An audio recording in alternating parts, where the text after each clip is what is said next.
Like to call the February 24th, 2022 council meeting to order at 3:55 PM.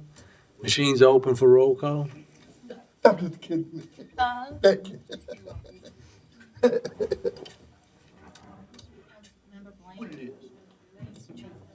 Mr. Bartholomew, Oh, yeah.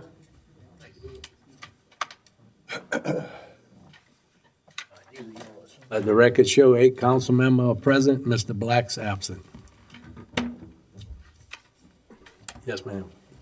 Item 2A, executive session pursuant to LRS 42:17-810 to receive attorney-client privilege information related to Plaquemines Parish government versus Matt Construction LLC, Etal.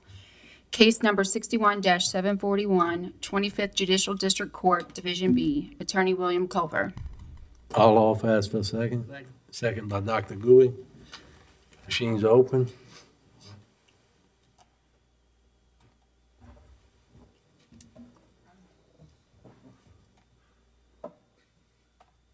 It passes 8-0. Let the record show going into executive session at 3:57 PM.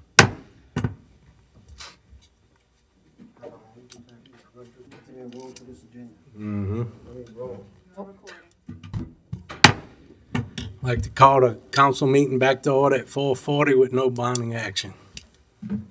Next item, please. Item 3, proclamations. There are none. Item 4, status report by the parish president. Mr. Chairman. Oh. Thank you, Mr. Chairman. I got a few notes today. COVID, we've got over 4,300 confirmed cases in Plaquemines since the inception of COVID. Our positive rate is now at 5.4 compared to last month when it was 32.8. So you can see a drastic drop in COVID. So we're averaging about 2 new cases per day. So it's dropped sincerely. There are test kits now that are available at all parish libraries and the Point LaHash Courthouse. Starting today, I saw them today. It says tomorrow, but starting today on a first come, first served basis. Those are given to us by LDH. So we gave those out to our public entities so our constituents can get those. Hurricane Ida update, this mitigation monies, the state advised PPG that we will receive our first installment of hazard mitigation funds of $2.3 million. So that's coming. Kind of update on housing. We have 23 travel trailers leased in with GOSEP right now. And we have 14 travel trailers leased in with FEMA. And we'll continue to work every day trying to get some folks up and running with a trailer, either through FEMA or GOSEP. FEMA will not be placing mobile home units in the V zone. Discussing this with Casey Tingle from GOSEP the other day in a meeting, that GOSEP will take some of those burdens off of FEMA and try to expedite those process and get those people's trailers in the V zone. So they do allow that. So we're hoping that gets moving a little bit quicker. Excuse me, Mr. Chairman. Mr. President, could you specifically state the V zone, the areas in the parish that are V zone, so people can identify to that? What I understand at the V zone is from Alliance down to Point LaHash. Anything past St. Jude is not the V zone. So anything from what I understand from Alliance to Point LaHash. That's the West Bank. That's the West Bank. I'm not sure on the East Bank, Okay. but I'll get you that. All right. Okay. GOSEP will work with 27 properties approved for direct housing. I just said that. I'm sorry. FEMA will work to house those other households approved DH in the AE zone. March is the air show. It's coming back to Plaquemines Parish since 2017. It is a free event. It starts March 9th and 20th. March 19th and 20th. The gates open at 8 a.m. and the show begins at 10. We're pretty excited to be a partnership with Captain Todd Broomer. And we look forward to record-breaking crowds. And we're all working with Plenary to ensure the bridge cooperation during the high-traffic event. They've assured us that the bridge will not be in enough position at the time of these people exiting and entering our parish. So, some coastal news. Governor Edwards announced the $2.6 billion in core funding for LA projects. This funding will support coastal, water management, and hurricane risk reduction projects throughout South Louisiana. And one more thing, there is a parade this weekend down here on the East Bank. It's a great parade. It starts down I think by the Bethlehem Church and ends up by the Davant Community Center. It is at 9 a.m., 10 a.m., it's 9 a.m. on Sunday. It's always a fun time to ride in. I won't be here this year. I'll be out of town, but please come out, try to enjoy a good time here on the East Bank. Thank you. Thank you, Mr. President. Two questions about the trailers. I have a lady's name and I gave it to FEMA, but I don't know what's going on. If anyone, and let me make this clear, if anyone has a resident or a constituent that has a problem, get me the number and address or whatever, and I can get it into. There is a FEMA contact now that's not taking over, but has direct knowledge in the direct housing program. So we can get an answer right away. So if anyone has one, please get me that information. Thank you. And Ms. Taylor, since baseball season's starting, can we spray for mosquitoes and all?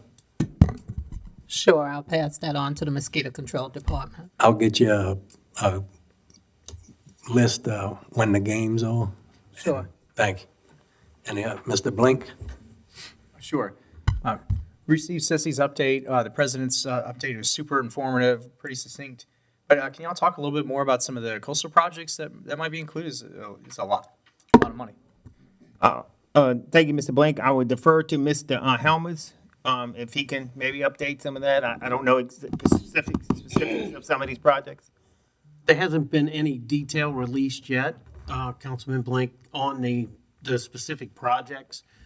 We do know, as you know, we have the $780 million coming down to help raise the elevation of NOV, the NOV project. That's coming out, but CPRA did not release any of the other coastal projects as of right now. Just have the money and the funding. Sure. Is the administration working to elevate the flyover, the hump, so to speak, over at Naomi, so we could have some levee protection, so the back door, and so to speak? That is on the agenda to be taken care of, and we've spoke with CPRA about that, and we'll continue our negotiations with them and try to get that project completed. A lot of money. Our goal, Mr. Blink, is to get the complete. We're getting ready to start the levee project in Jesuit Bend, but we're going to start it, but I don't feel it will be completed until we have that hump done and tied into those levee protections. So we're aggressively working to get all of that done. Thank y'all very much. Yield. Mrs. Bathami? Yes. Well, I thank the president and his team for really sprucing up the East Bank for Sunday. And the park is what it used to be. Nice, immaculate, clean, and it's outstanding. It looks real well, and that's the way it used to be. So I want to thank y'all for that effort. And the highway has been really upgraded to cleanliness. So I'm hoping that we can, with that attitude, that'll trickle on to the next couple of months throughout the year. We still have that going on. And the other thing you mentioned about the levees, what you have on the discussion, but I don't know if we want to address it now. It's about the breakaway by the railroad track, where we had the influx of water coming in. We have any kind of projection of trying to accommodate some kind of protective materials in there, or bridge or gate or anything with the railroad, or with FEMA or with somebody. We are in conversation at Mr. Bartholomew with Stonehaven to put a gate there for the railroad. Okay, that's our first objective. Our next objective is to raise that road through RPC. Right now, they haven't secured any funding, but we are still actively not only there, but also from White Ditch to Phoenix. What about CPRA? They have any interest in trying to help us with that? That's another avenue we're gonna look at, and another avenue we'll explore and see if they did help us with those culverts. Right, So right. maybe they could get a little bit buy-in from them also. Because I believe if we can do that, they'll eliminate us having flood problems in that area. Well, that's If it all. doesn't come over the Well, that's levee. always a flood problem for us, and we need to every hurricane season as we prepare. It's a challenge for us with low manpower, but we do the best we can. All right. Could you keep me posted on that at the not next meeting, but meeting after? Let me come here, the last meeting in March. Okay. We'll bring it up and discuss, see where we are with it. Okay. Thank you, sir. Yeah. Mr. LaFrance? Yes, Mr. Helm. Yes. I don't know if you'll be able to answer this or not. I know Mr. Roussel had it on the agenda for the Corps of Engineers to give us a report. Do you know when the Corps of Engineers is going to name a contractor, a bid winner, for the project from Laurel Seat to Myrtle Grove, the area that protects Ironton, that area in Alliance River? That has been awarded, but I cannot tell you the name of the contract at this point. I'll get it for you and email it to you. The job has been awarded, and we participated in the pre-construction meeting, and they are currently starting to dig some of the ditches and do some work back there now. Okay. That's NOV 5A. Okay. So you don't have an idea when they're gonna start They're working back there. projected? I will get you an update from Kevin Wagner where we at and who's the contractor. Projected time for completion? From what I understand, Mr. LaFrance, 36 months, 3 years. 3 years. Mr. Helmer, can you elaborate on Suzie Bayou? We currently have an assessment team that's been out there. We're waiting on some cross surveys to come back to see exactly what we have to remove compared to what was there pre-storm, so we can move forward on that. But the teams are out there working on that. I do not have a report back from them on 100% completion yet.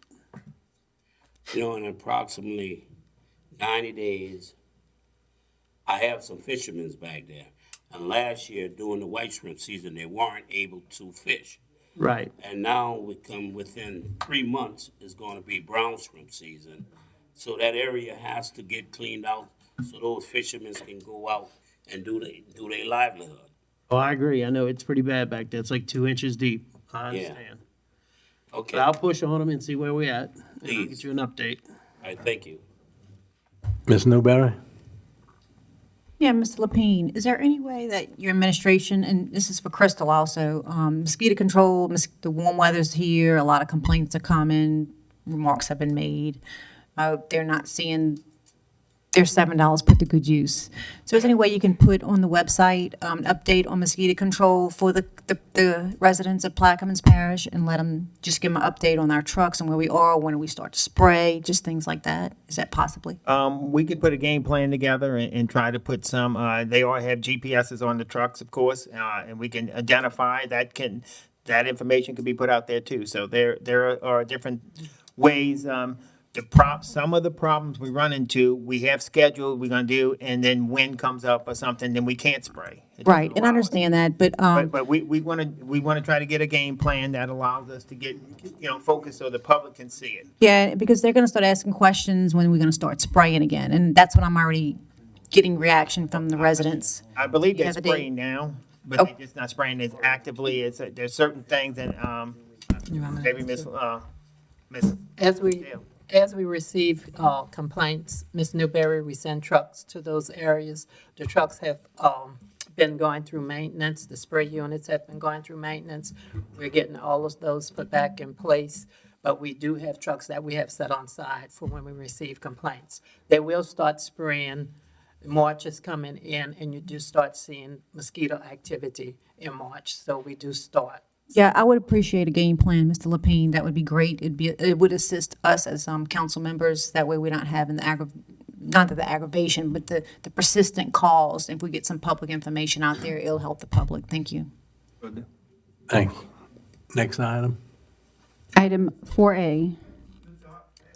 Yes, you have to ask us the question, but come on up. Come on up. You could ask us the question. If he feels like answering it, he can.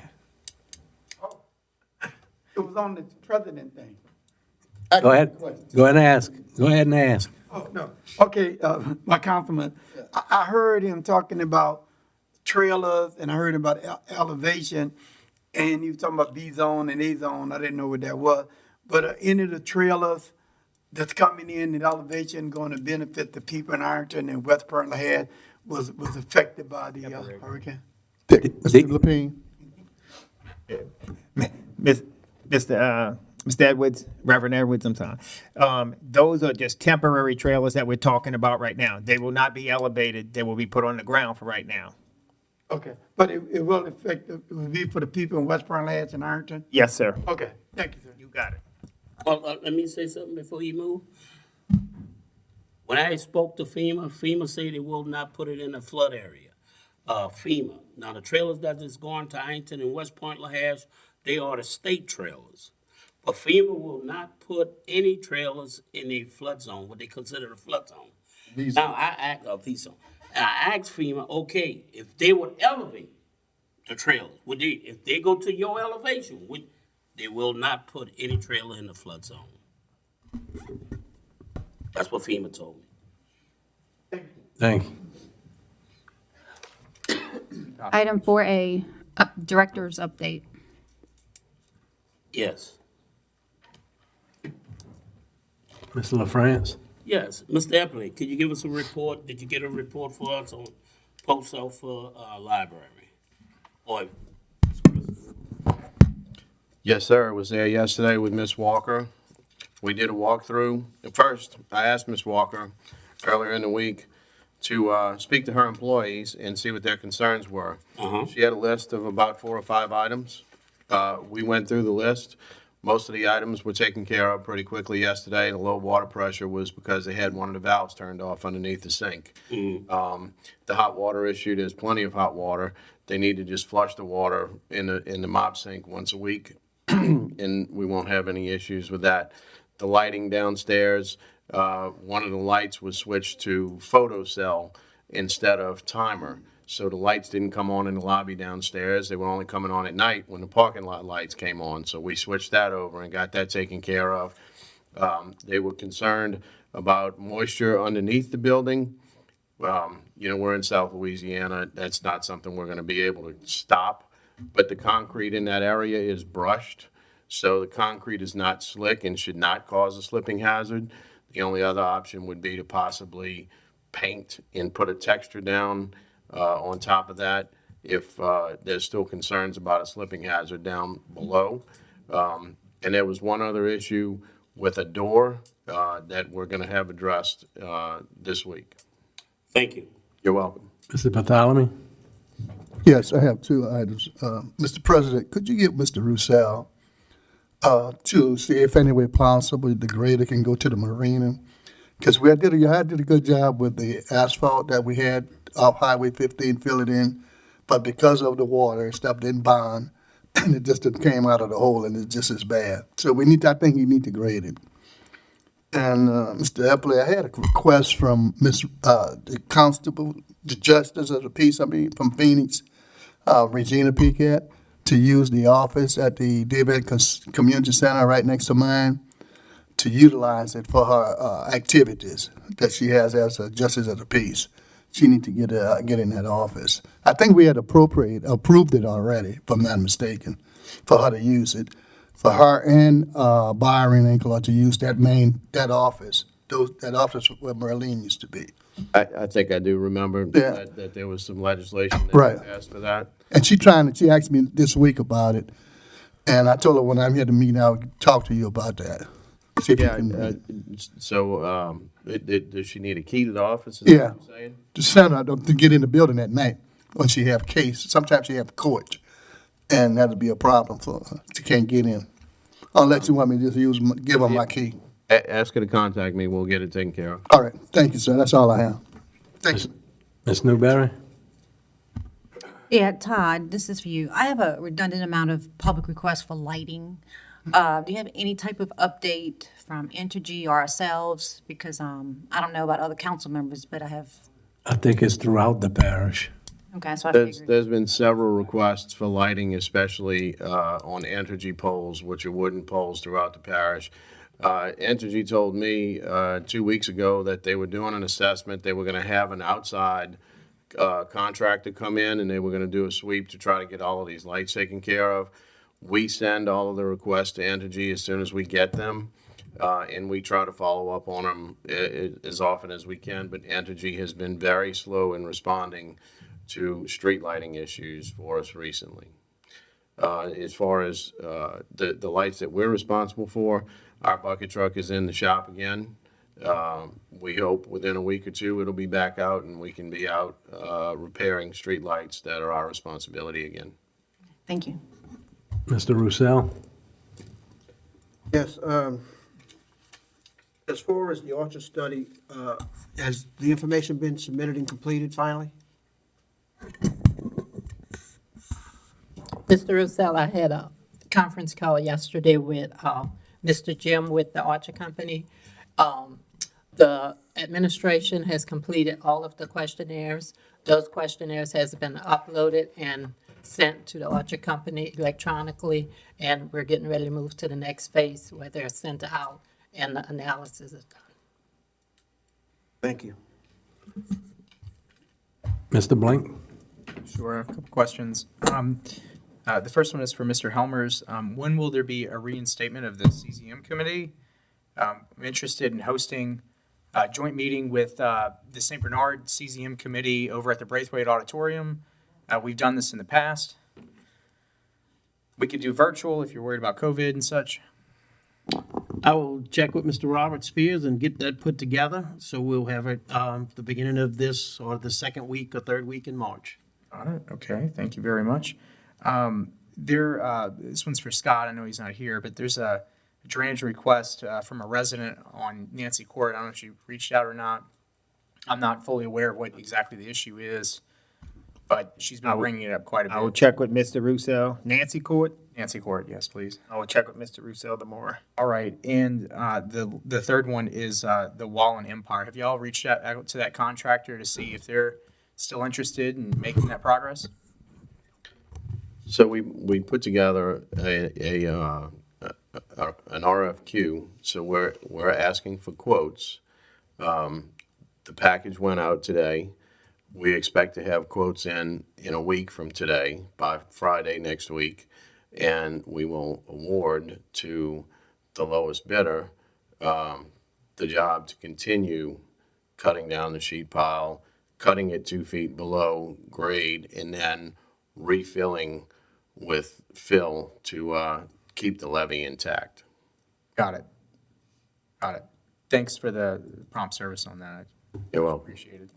There's a 100th anniversary of the Scenian Church that's coming up on the 5th. And, the legislation has been in play since 2019. And, we had called somebody, they come and took a look at it. They started the work prematurely. They shouldn't have done that. That's okay. But they were making good progress. They had excavators out there. They're well on their way to getting the work done. They would have been finished in 3 days. We understand that didn't go through the proper channels, whatever else. Can't control people take it upon themselves to do things. But has that organization been reached back out to so they could? Yes, sir. Not promptly? The package was emailed to them Got it. and 2 other companies. Got it. Thank you. You're welcome. Next item. Item 5A, a resolution authorizing the acceptance of bids for furnishing drainage pipe for a period of 1 year for parish-wide use and otherwise to provide with respect thereto. Councilmember Konovich. I'll offer ask for a second. Second. Second by Mr. Roussel. Y'all have anything to just buying culvert pipe? There was only one bidder that actually submitted a price, I believe. And this was the bidder that purchasing is recommending. Mr. Roussel? The price compared to last year is similar or more? I don't know that, sir. Any other questions? Machine's open.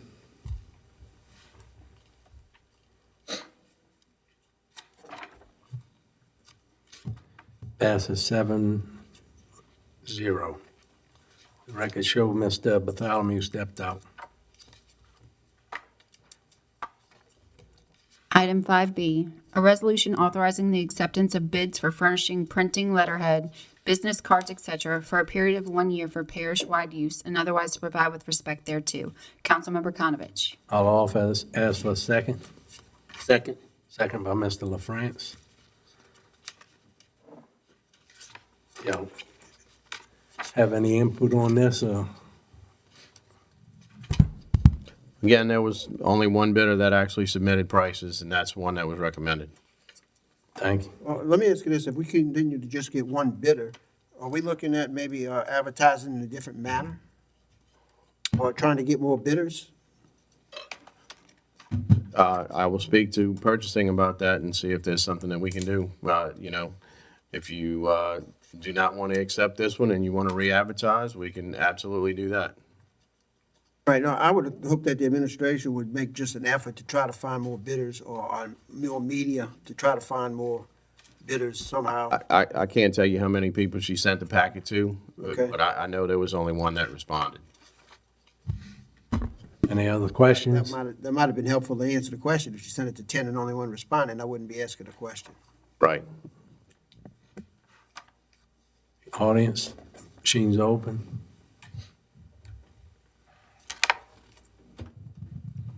Passes 7-0.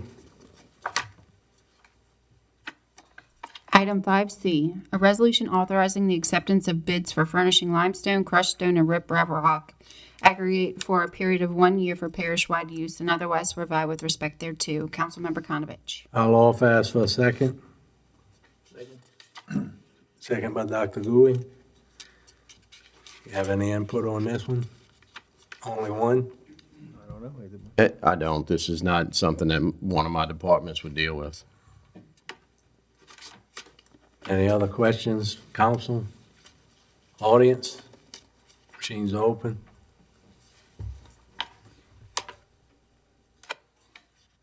Pass 7-0.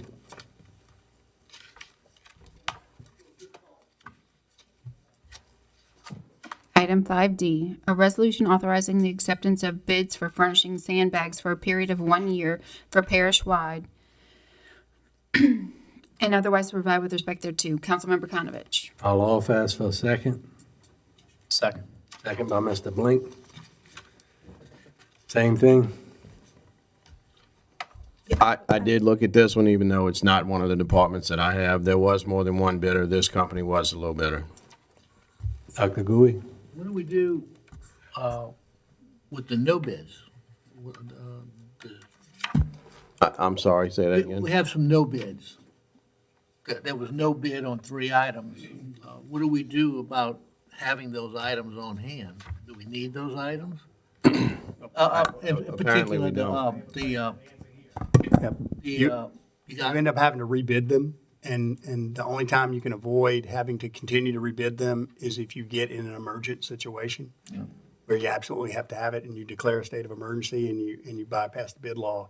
But that just happens that you put it out and sometimes nobody bids on it. And so I think to Mr. Roussel's comment, maybe purchasing will look at putting it in cost to advertise in other, for example, putting it in, a lot of times when you advertise, you have a list of people that respond to the stuff traditionally, and so you send it out to them. And if that's not working, you can look at even putting the bids. You're required to put it in the official journal, but you can also put it in other newspapers as well, and trade publications and so forth. Well, just for instance, 70-pound geotextile bags. What if we need them? There's no bid. Do we go out? As Garrett said, do we If go you out? can establish that there is an emergent need for them, and you've attempted to bid it now, I wouldn't try to do that after only bidding them once. But if you bid them out 3 or 4 times, and then you get to a point where there's a life, safety, or property issue that you have to have them, then that's when the parish president can look at declaring an emergent situation and purchasing them under the emergency provision of the bid law. Ms. Newberry?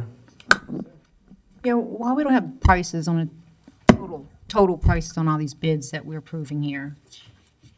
Is that just how the, It's a per item bid. oh, it's a per item bid? So it's not a total of everything? Okay. So can someone answer the 50-pound black and green bags? Since we have a bid, what is that used for?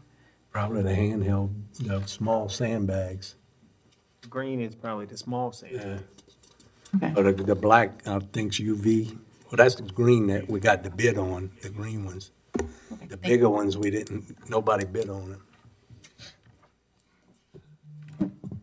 Mr. Blank? Sure. I mean, any company bidding on this is procuring it from somewhere. I mean, can't we just order them directly from a supplier? No?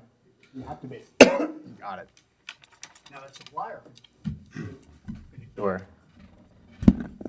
Under the bid law, you have to bid, and that supplier could be a bidder.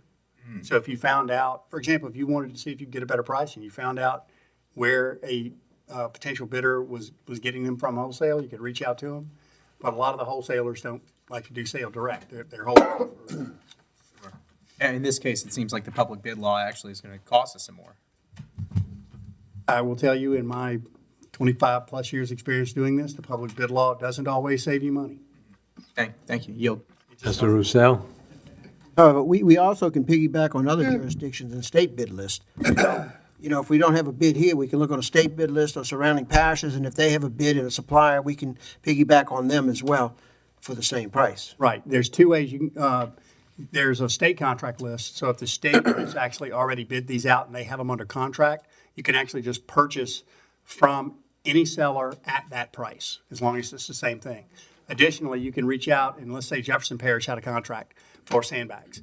You could ask Jefferson Parish and they could allow you to piggyback on their bid and you could buy it directly from them. Thank you. Any other questions? Machines are open.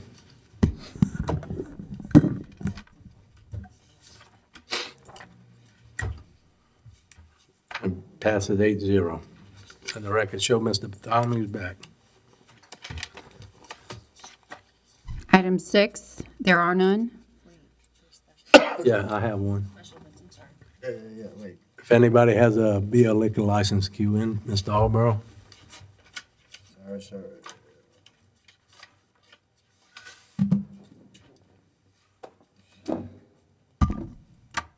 Plaquemines Social Aid and Pleasure Club, P.O. Box 355, Belchase, Louisiana.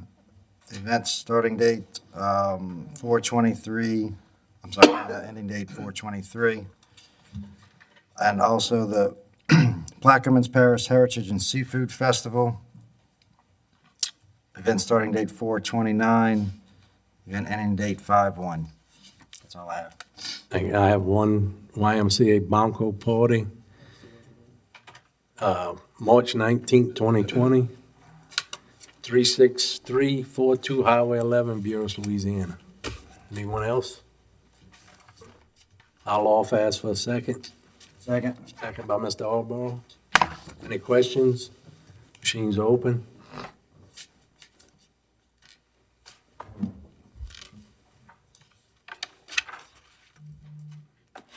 It passes 8-0. Can we take number 1, then B through Q? Item 7A1, Locks LLC, application number 2021-789, dated October 20th, 2021, installed 3-inch pipeline, main pass area, block 23. Councilmember Bartholomew. Mr. Bartholomew, you offer? Yes, I do. Mr. Bartholomew also, is there a second? Second by Mr. Roussel. Any questions? Administration, audience, machines are open.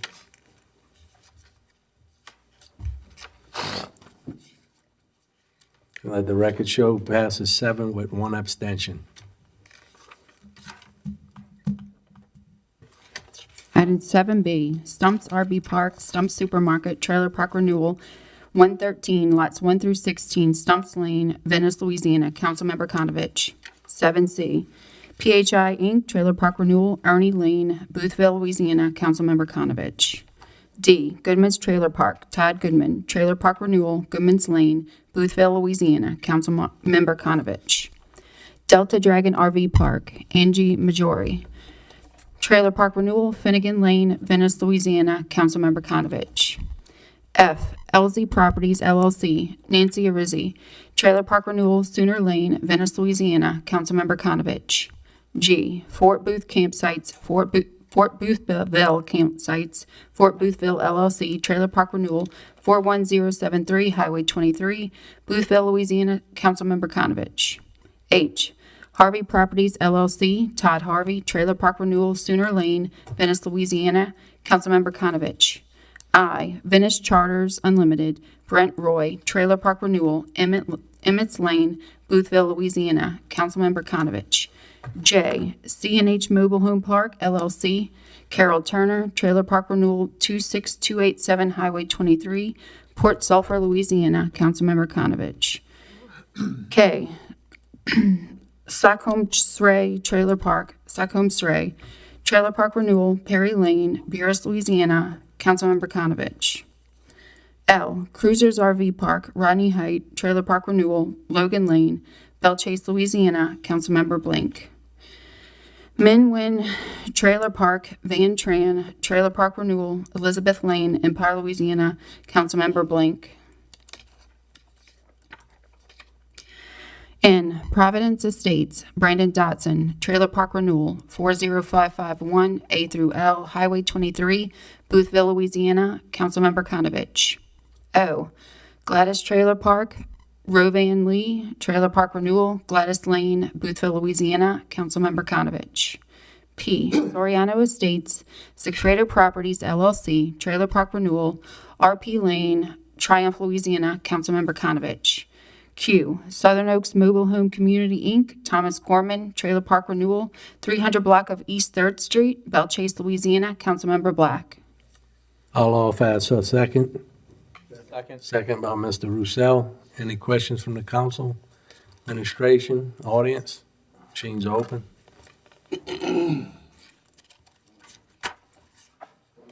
Passes 8-0. Would you like to take R and S together? Yes, ma'am. 7R, Empire Fireworks, Charles Lenormand Jr., Fireworks Stand Renewal, 32381-B, Highway 23, Empire, Louisiana. Councilmember Blink. 7S, Compagna Properties, Janus Compagna, Fireworks Stand Renewal, 7836-A, Highway 23, Bellchase, Louisiana. Councilmember Arborough. Ms. Arbor offers that second. I'll second. Any questions, council, administration, audience? Machines open.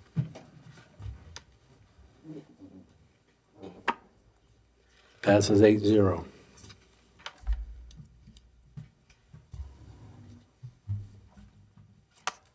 Item 8, Introduction of Ordinances and Resolutions. I have a few. The first are for Councilmember Konovich. An ordinance to amend the 2022 Road Maintenance Fund Operating Expenditure Budget, Road Maintenance Public Right-of-Way Department, and otherwise to provide with respect thereto. A resolution giving preliminary approval to the issuance of not to exceed $5 million of hurricane recovery revenue notes of the Parish of Plaquemines, State of Louisiana, and providing for other matters in connection therewith. The last for Councilmember Konovich, a resolution authorizing the parish president or his designee to do all things necessary and proper to negotiate, execute, perfect, and enforce a cooperative endeavor agreement with the Croatian American Society, and otherwise to provide with respect thereto. This one's for Councilmember Black. An ordinance to establish divided precincts within Plaquemines Parish and to adopt a redistricting plan for the Plaquemines Parish Council, and otherwise to provide with respect thereto. And the last is for Councilmember Newberry, an ordinance to amend the 5-year capital improvements plan, Oakville to La Receipt Back Levy Project, and otherwise to provide with respect thereto. And that is it.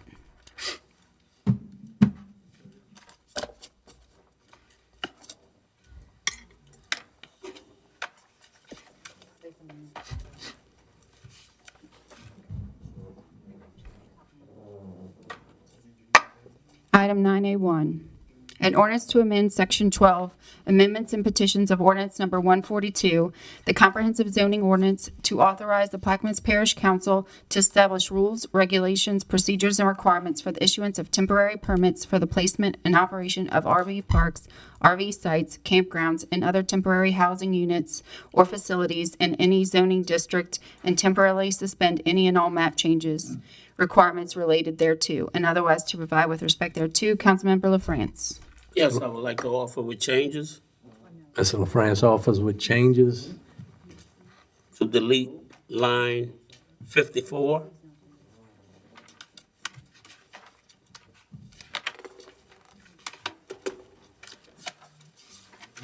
You got that? No. I don't have that one.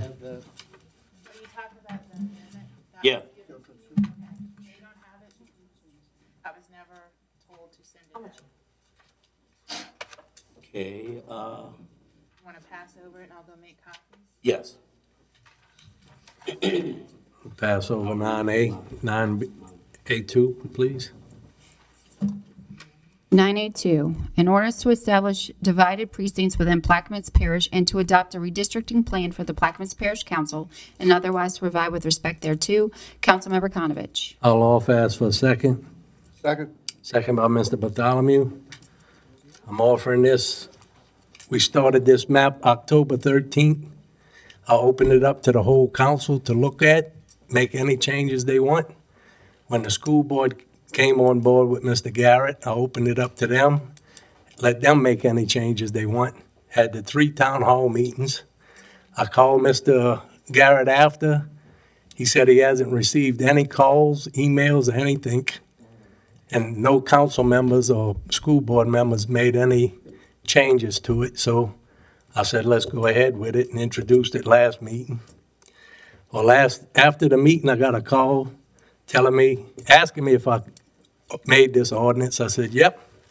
Said, you're gonna have to defer it. I said, nope, we're going with it. Then I was threatened that next year when Mr. Roussel ain't here, down the road ain't getting nothing. So after that, I'm not willing to defer it. I'm going with it, and that's it. Any questions? Mr. Blink? Threaten you. If he wants to tell you, I'll let him tell you. Yep, one of the council members. Dr. Gouy? Wasn't me. Man, I did too after the way that went down. And I appreciate your comments, Mr. Konovich. There has been work done for an alternative plan. And we met last Wednesday and with Mr. Garrett, and we came up with boundaries and percentages and a similar effort that was done previously by Mr. Konovich. And throughout the process, even through the public hearings, at least I made comments that we would be working on plans to present to the public and have it available to the public. Well, once the plan was done, we were really at a disadvantage in regards to time, because in order to get it to the Gazette, to have it put in the paper, to hopefully get more public comment than we did at the public meetings, we weren't able to do that. The time frame just didn't allow it. So the Gazette this week did not have maps for the public to view. That since then has been resolved. And the issue was because of the time frame, the maps that we had agreed to, the formatting made it very confusing. And we wanted to resolve that confusion.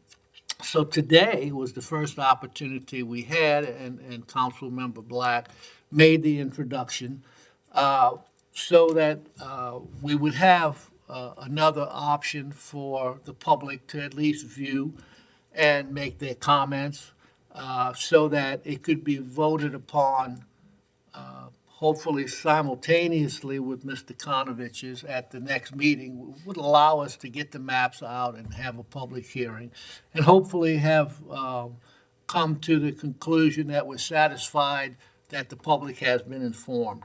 So with that, and I know, Mr. Konovich, you do want to go with it, and I understand that, and if you decide to go with it, that's fine. But at the next meeting, we still have another option on the table, and we will address it. Whether it passes or not, it'll be addressed, but at least I would be comfortable that we've had the opportunity to get it to the public, to get the maps in the paper, and hopefully get some comments relative to that. I yield. Ms. Newberry? I'm going to piggyback. I didn't either, so just to let you know. I know, Mark, you asked me, you called me personally and asked me for a map, and I didn't have them. And we just, as Dr. Gui said, I was brought in, I thought we had put actually with some school board members, had put a really good map together. And y'all had a map that y'all thought were great, and I think Dr. Gui really had a great idea to get together, to get these maps out there and let the public view the maps. We're able to make some major changes for District 6, 7, and 8. I thought was impressive, but, my thoughts is to get it out to the public so the public can kind of have some input. Verbiage I've been communicating with other council members, they don't know, not other council members, constituents, residents of Plaquemines Parish, they don't understand what's going on. They starting to gain knowledge, they starting to look at these maps, and I'm asking Mr. Kognovich to defer it, to get the community more involved and let them get more input and educate them. So this is where I am. Thank you. Thank you. Maybe if y'all have kept all 9 council members informed and maybe all 9 school board members informed and wouldn't have tried to hide things, but Mr. Roussel?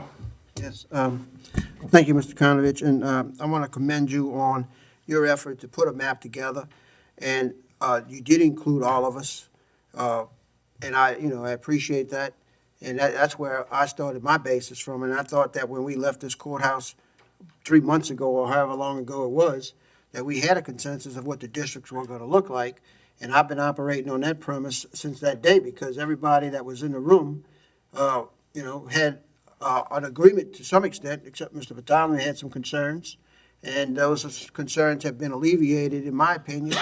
So I've been operating on the premise that we were going with this plan. I wasn't involved in any other plan or any other workings behind the scenes.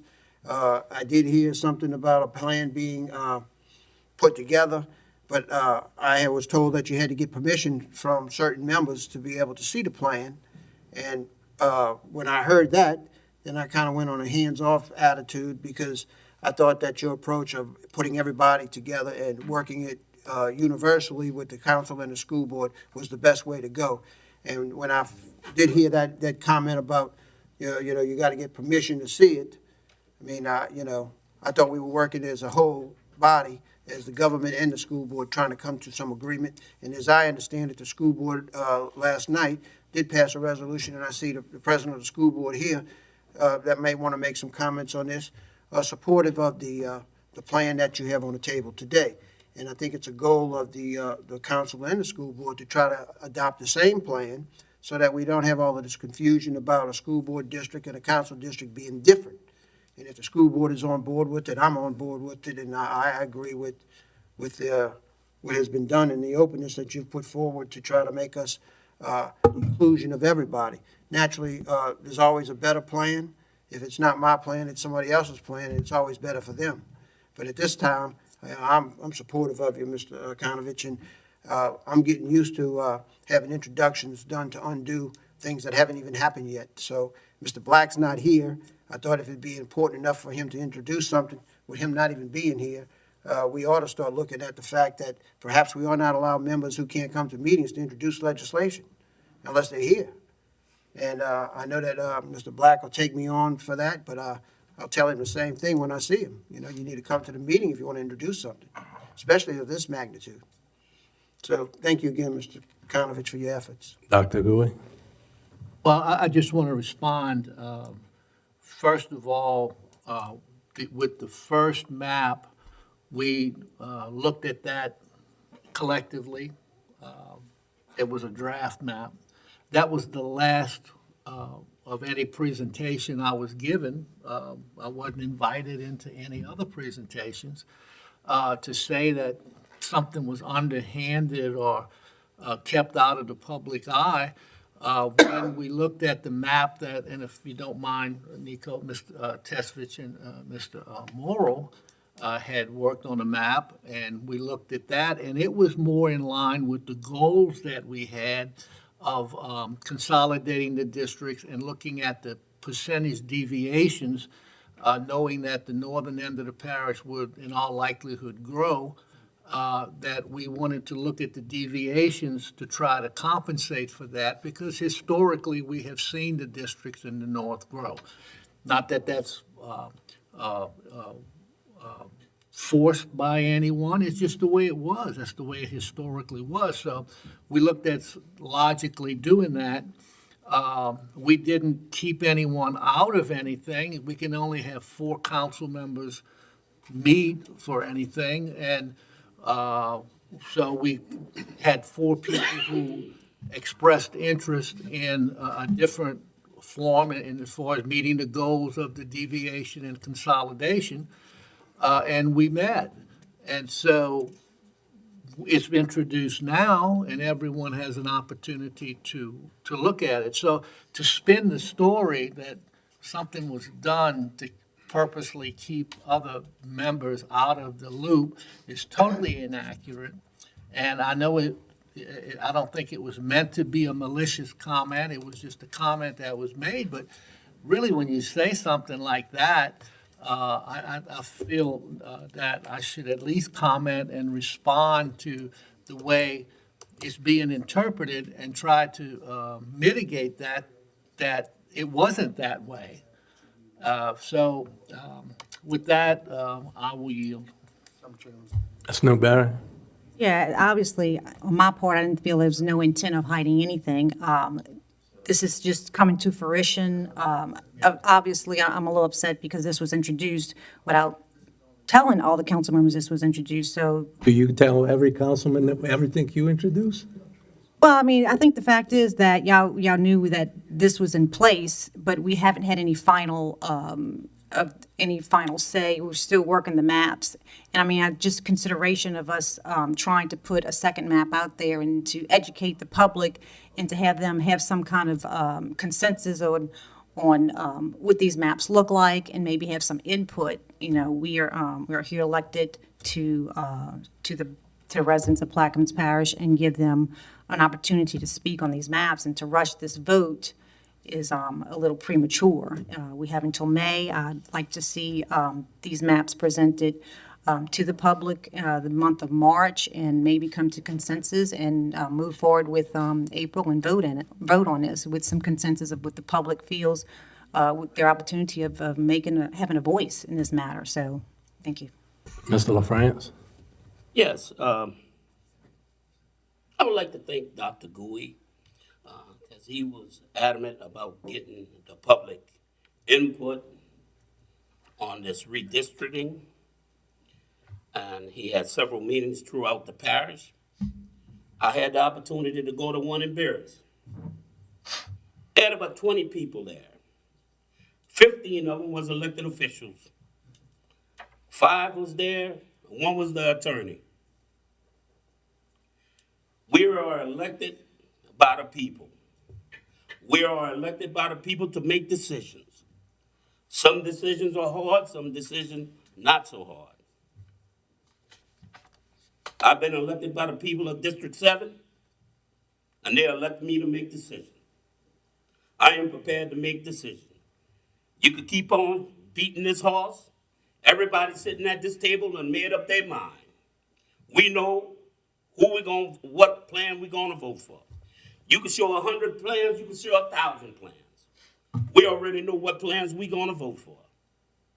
So you might, everybody sitting there, you might as well stop beating this horse. The decision has been made. And if anybody don't mind, I call for question. Let's vote. Mr. Alborough, Have Mr. public comments. Mr. Alborough, You gotta have, okay, good. Mr. Arbor? you gotta let, you gotta let. Anybody from the You audience gotta wants to- let everybody. No, the audience, the audience. I was already in queue. Mr. Arbor, you on you? Go ahead. Well, based on what fellow Councilmember LaFrance said, I'll just make it short and sweet. First of all, the initial meetings that were scheduled, we had an opportunity to meet with Danny Garrett in the beginning. Each council member could set up times to meet with him here in the chambers back there. During the time that I piggybacked with Dr. Gui, prior council members ran over, we weren't afforded that time. Next thing you know, open meetings law violations happened. I never did get time to sit down with Danny Garrett. It was originally promised. So as Carlton said, yes, this map was designed by one council member with the inception of making sure council members and school board members did not run against each other. And there has been no ability to make any changes since day one, no matter how much several of us has tried. And as Councilmember LaFrance said, no matter what I say, Nico had a beautiful presentation last night with a lot of data to it. But at the end of the day, it doesn't matter. They got their 5 votes, so. Mr. Garrett, was there anything illegal to the way we drew the map? Open meetings laws was violated that day. All right. We did, I think, everything we could to make sure that we didn't violate the open meetings law. We had people coming in and out, particularly in the second round of meetings, because we actually had 2 rounds involving the council, because the school board did not hire us initially. Only the council did. So we had a set of meetings that only involved the council members, because we don't work for people that we're not hired to represent. When the school board came on board and there was the thought of having the combination plan, we set up another series of meetings. And again, and usually it was, our goal was to try to have 1 or 2 councilmen, 1 or 2 school board members in the room at the same time who had the same districts. And we endeavored to do that. I've reached out, and I've reached out to specifically to Mr. Arbor, because you have indicated a desire to draw some extra plans. We attempted on multiple occasions to do that, to find a time when we could both get together and do it. When I was asked by Mr. Teswich to do the same thing, we found a time to do it. We actually ended up doing the original one by Zoom. And I think we spent 2.5 hours one night, 3 hours one evening. I was in my home office. I'm sure you were at your home as well. Then ultimately that map then formed another meeting, which involved some council members and a couple of school board members. We did that one by Zoom, because sharing the technology allows it. So we tried to make ourselves available to anyone that wanted to draw something. Mr. Bartholomew had the same thing. We found a time. We met, actually, I think it was before one of the council meetings, so we could look at a specific concern he had. We looked at a bunch of different iterations of how he could do it. So we tried to make ourselves available as much as we could, because understand, we're doing this all over the state, and all the school boards under the same similar time pressure. Y'all are unique in the sense that you're the only council that has that absolute May deadline. But we did attempt to make ourselves as available as possible. And like I said, even to the point of doing the Zoom meetings. The Zoom meetings actually turned out to be very effective, because you could actually see, and sometimes it was even easier than looking at it on a TV screen in a room. So I think y'all did, because y'all had these specific town hall meetings, y'all actually did a significant more amount of public outreach than, frankly, most jurisdictions. Certainly the jurisdictions that were representing this cycle. The only one I can remember that did more was we did Orleans last cycle, and they had 10 town hall meetings, not just the 3. I would have liked more people to have showed up at the town hall meetings. I think they would have been a better place to get input. As I appreciate, they were actually streamed, so maybe more people were just sitting in their home and deciding to do it by watching it there. The plan that was introduced today, as well as the plan that's on the table currently, both comply with one man, one vote provisions. They both comply on their face with Voting Rights Act provisions with regard to maintaining the two majority-minority districts. They both do the precinct splits on visible boundaries. So I think they're equally viable plans. We would not have told the members otherwise. So, like I said, we've tried to make ourselves available as much as we can. We did start this process a long time ago, and again, it did get kind of rebooted when the school board got on board because we kind of started again. But, I'm sorry if someone feels like they didn't have enough opportunity to meet with us. We tried our best. Thank you. Finish, Mr. Albright. Mr. Blank? Sure. This question's for the administration. Which iteration of the maps would y'all like to see? Do you have a preference? What do you think is fair? You're asking me, Mr. Bling? Sure. I had a conversation with Mr. Cognovich the other day. I sat on the council for 8 years, and we did a redistricting map. And all I heard was when we separated Jesuit Bend and made it District 8. And why did we do that? Why? So I think this was the time to maybe to correct that. I don't necessarily agree with this map. If you're asking me personally, the other map does show clearer lines to me. I've been through the process, but each one of you have to make that decision. But if you ask an administration, I would love to see that the second map get looked at. Maybe this get deferred, and if it's not looked at, people who don't take interest in something, come back and vote this map.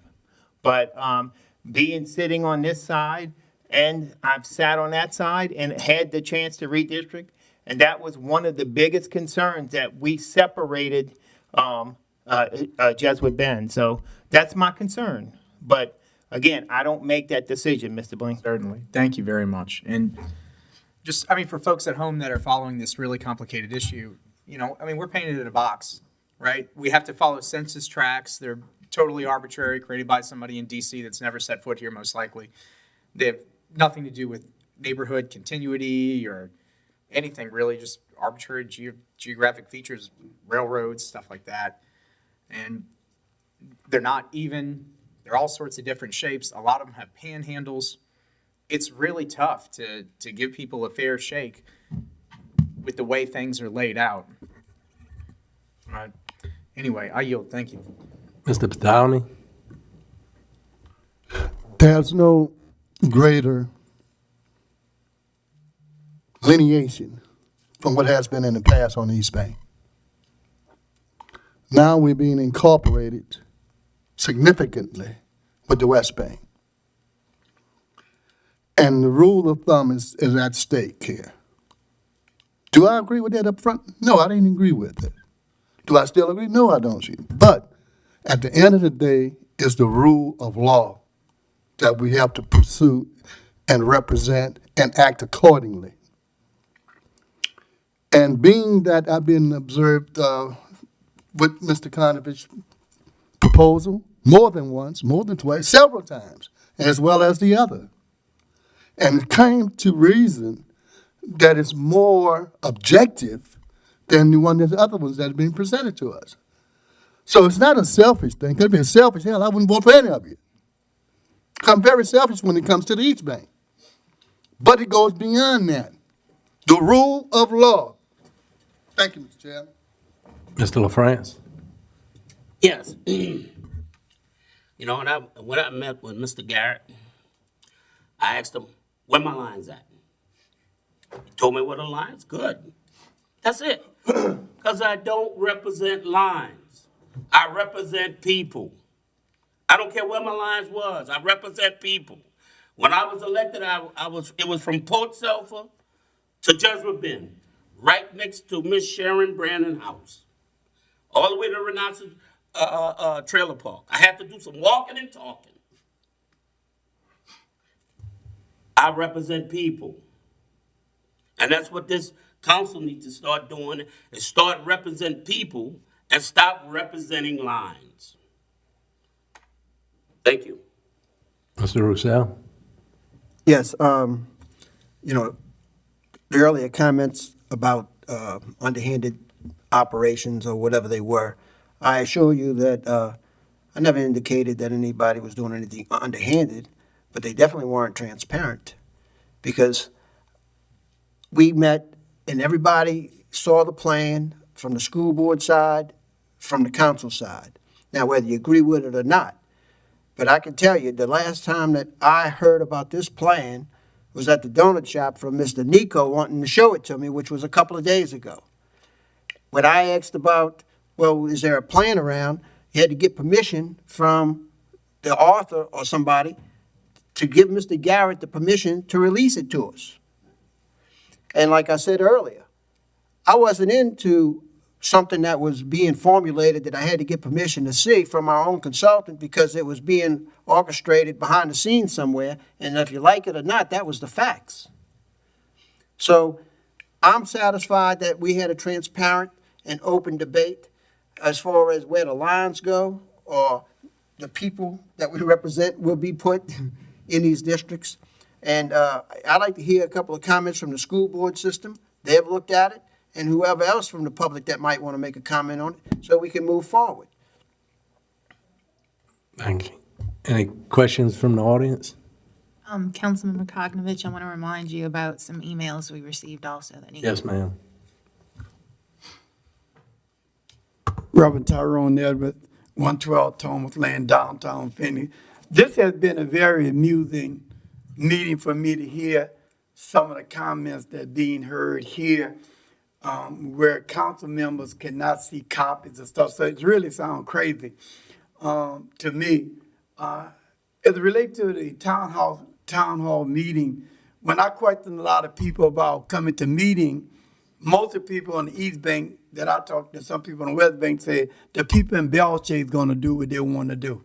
That's what most consensus of people were, that Belchase control what's going on, and we don't think it's worth us coming.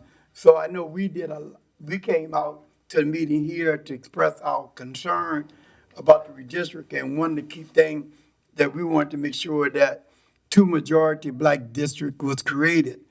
One of the things that I remember when Ernest Broussard and Merle Broussard first started this issue, during the time when Perez was part of the council, there was some sentiment going on and for whole redistricting, and the school board went along with it, and they created the district, had the election, and it took the community coming out to a meeting to get public hearing to get the 9 single-member district. I am really happy to know that the school board and the council members got some resolution to show that the majority of the council and the majority of the school board is together. To me, that shows a lot of unity. I'm confused with all the other stuff going on. It seems like there's some stink going on, and at some point they're going to come out. I've never heard so much stuff since I've been coming to meet, especially from this council, and especially from a lot of people in Belchase, talking about the need for citizen input. I'm just shocked. I'm just shocked. I didn't know people knew about citizen input. So I'm shocked to hear that kind of language being used as it relates to redistricting. And so I'm hoping that you move forward. Those who are going to vote for this resolution, because it's time to put this behind us, so move forward to this. And so I'm hoping that everybody vote. I had a chance to look at the resolution on it. I have some reservation as Councilman Bartholomew about how the lines were drawn using the naval base for it, but talking to people around the country dissatisfied that issue, with me. Because I was of the opinion that the East Bank could have just stood like they were because of the redistricting, but after talking to Mr. Garrett over, said, no, the people could challenge that issue.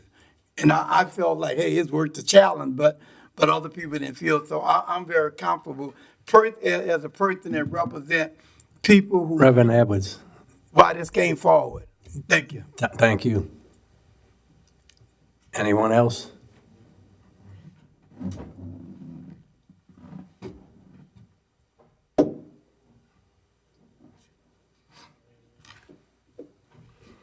My name is Nico Teswich. I live at 724 Oak Tree Road, Belchase, Louisiana. Proud resident of Plaquemines Parish. Honored to speak to you guys today. Yes, I am the author, or the co-author, I should say, of the V2 map that was talked about at last night's school board meeting. Only got 3 minutes. I got a lot to say, so I'm going to try and say it quickly. 4 words. Better late than never. Better late than never. If you're going down a road and all of a sudden a boulder crashes in front of you, or you just go, oh, well, we're already on this path, we're going to stick with it. No, you're not. You're going to go around it. Or if you got some new information that's going to cause you to make another decision, a better informed decision, you're going to do it. I'll give you a number real quick. 0. There have been 0 complaints about the map itself on the record or from any elected official that I've gotten in person. Yes, there have been some complaints about the process. I'm not going to argue that. Should we involve everybody? Yes. But we wanted to get everything done as quick as we could, and things got rapidly shoved forth shortly after I got a text message, or excuse me, I got a phone call from Mr. Konovich after I saw him in Balestras, and he said, I was talking to him, I said, hey, I got a map. I want your feedback on it. And I got a call, I think, from Danny Garrett, or maybe a text from Danny Garrett. Well, then I said, or maybe a call from Hambo saying, hey, I need permission from Danny Garrett. And I said, okay, no problem. I'll get it to you. And I texted Danny Garrett on February 8th, and he sent the map over to Mr. Konovich. So Mr. Konovich got that map. He had knowledge that there was another option out there, yet he proceeded with his plan. I can show myself Didn't like right it. now. Can I Didn't give you like 3 it. minutes? Yep, I'll give you some more. Okay. That is a fact. That is not anything that I'm pulling out of air. I'll show you my cell phone records. I'll show you my emails. I'm upfront about everything. I have been very transparent throughout this process as much as I could. Because guess what? I got a lot going on. I got a job, school board, wife, kids, other family I got to deal with. There's a lot going on in my life. And I'm trying to do the best I can to make the right decision for the people of Plaquemines Parish. I repeat, 0 complaints about the map. Everybody that said it was good. Oh, and by the way, the school board did do a vote yesterday, and the language said it was in support of the map. But I want to let you know the vote was 5-4. There was some debate. There was a lot of debate going on at that meeting. So it's not just a slam dunk, yep, we did this, it's good, let's go on, no complaints. Hold up, you had 4 people vote against supporting that map last night at the school board. Those are 4 elected officials, and guess what? It's not everybody from Belchase. A District 9 member voted no on that. Think about that. I would love, I'm sorry I only got 34 seconds left, but I have some questions to the council. Can I ask some questions to the council, Mr. Chairman? 28 seconds. Awesome. What are the criteria y'all wanted in a map? What are the criteria you looked for in drawing a redistricting map? Anybody? I'll answer for myself, that it was a legal plan, that we had maintained 2 minority districts as we're required to do, and that it would pass muster in a court. Boom. Both of those maps that we have do those things. We also look for compactness.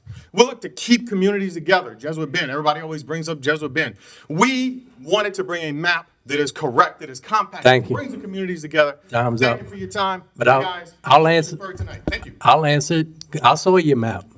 You got rid of a whole district down the road, and I'm not for that. We lose representation. The group that be always pushing to go 5-2. Well, you couldn't get that, so now you're gonna go 6-3. And I represent the people of my district and the people of Plaquemines Parish. And I always hear, well, Jesuit Bend don't want to be with Empire. They so much better than Empire? Probably half of them's from Empire.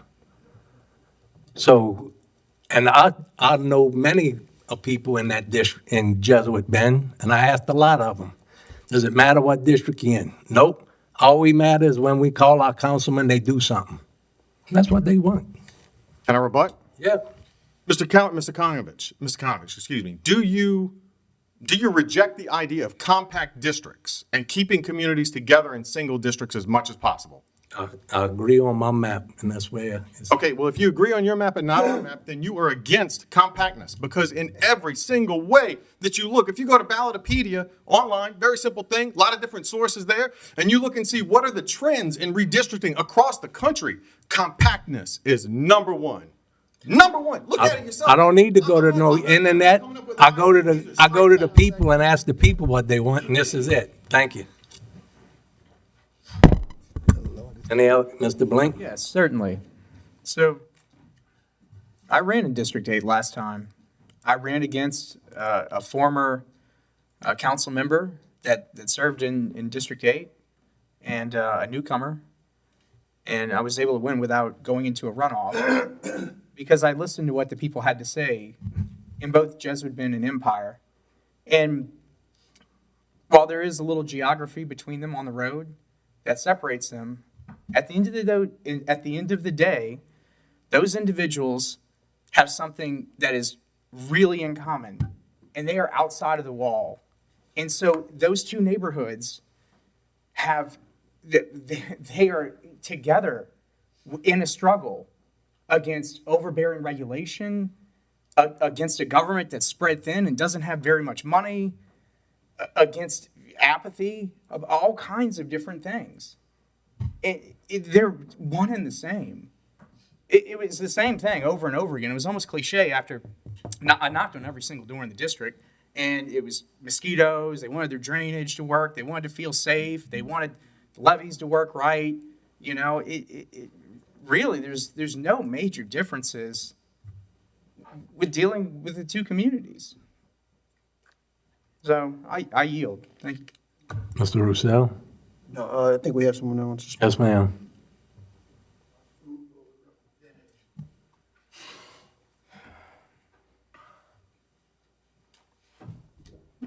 Good evening. I'm Darylyn DeMalt Turner, District 1 School Board member / president. I live at 108 Thomas Lane, downtown Phoenix, on the East Bank side of the river. It's the central side of the river is what I call it. Yes, we did have a school board meeting last night, and yes, the vote was 5-4. But it was because of the fact that a lot of our board members were disrespected and not being a part of the V2 plan. It was not a plan, it was a plan that originally came into conversation back in December.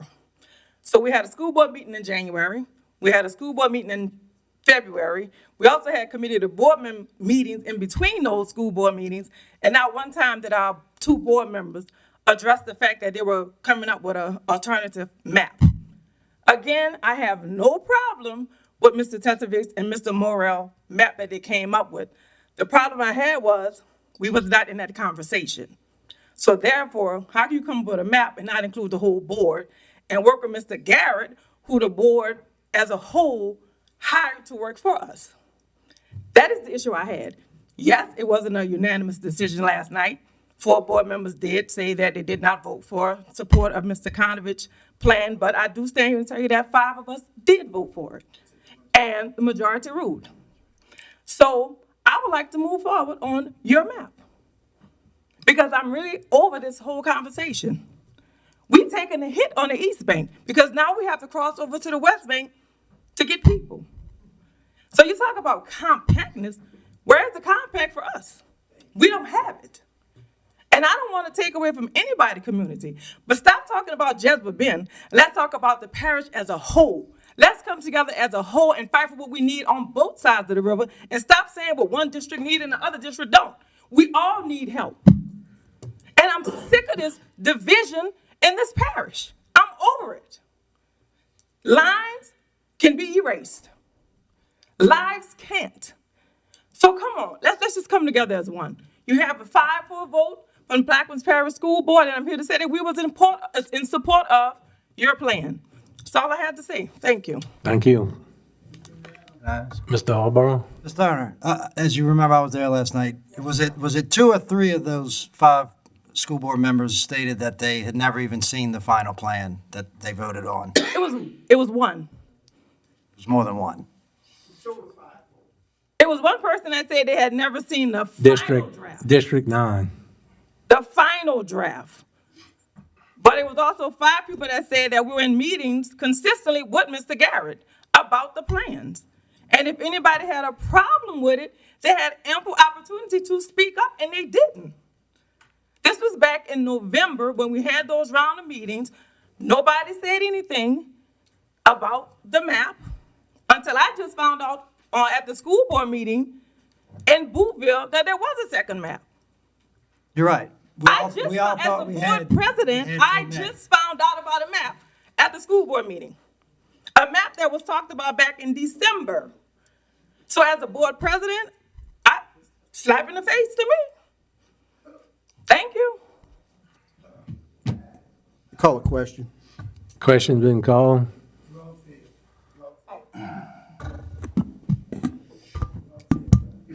Machine's open.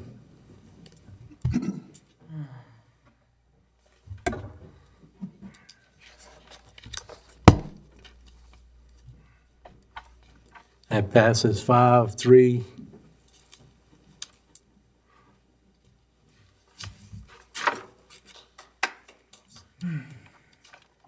Can we go back to 9A1, please?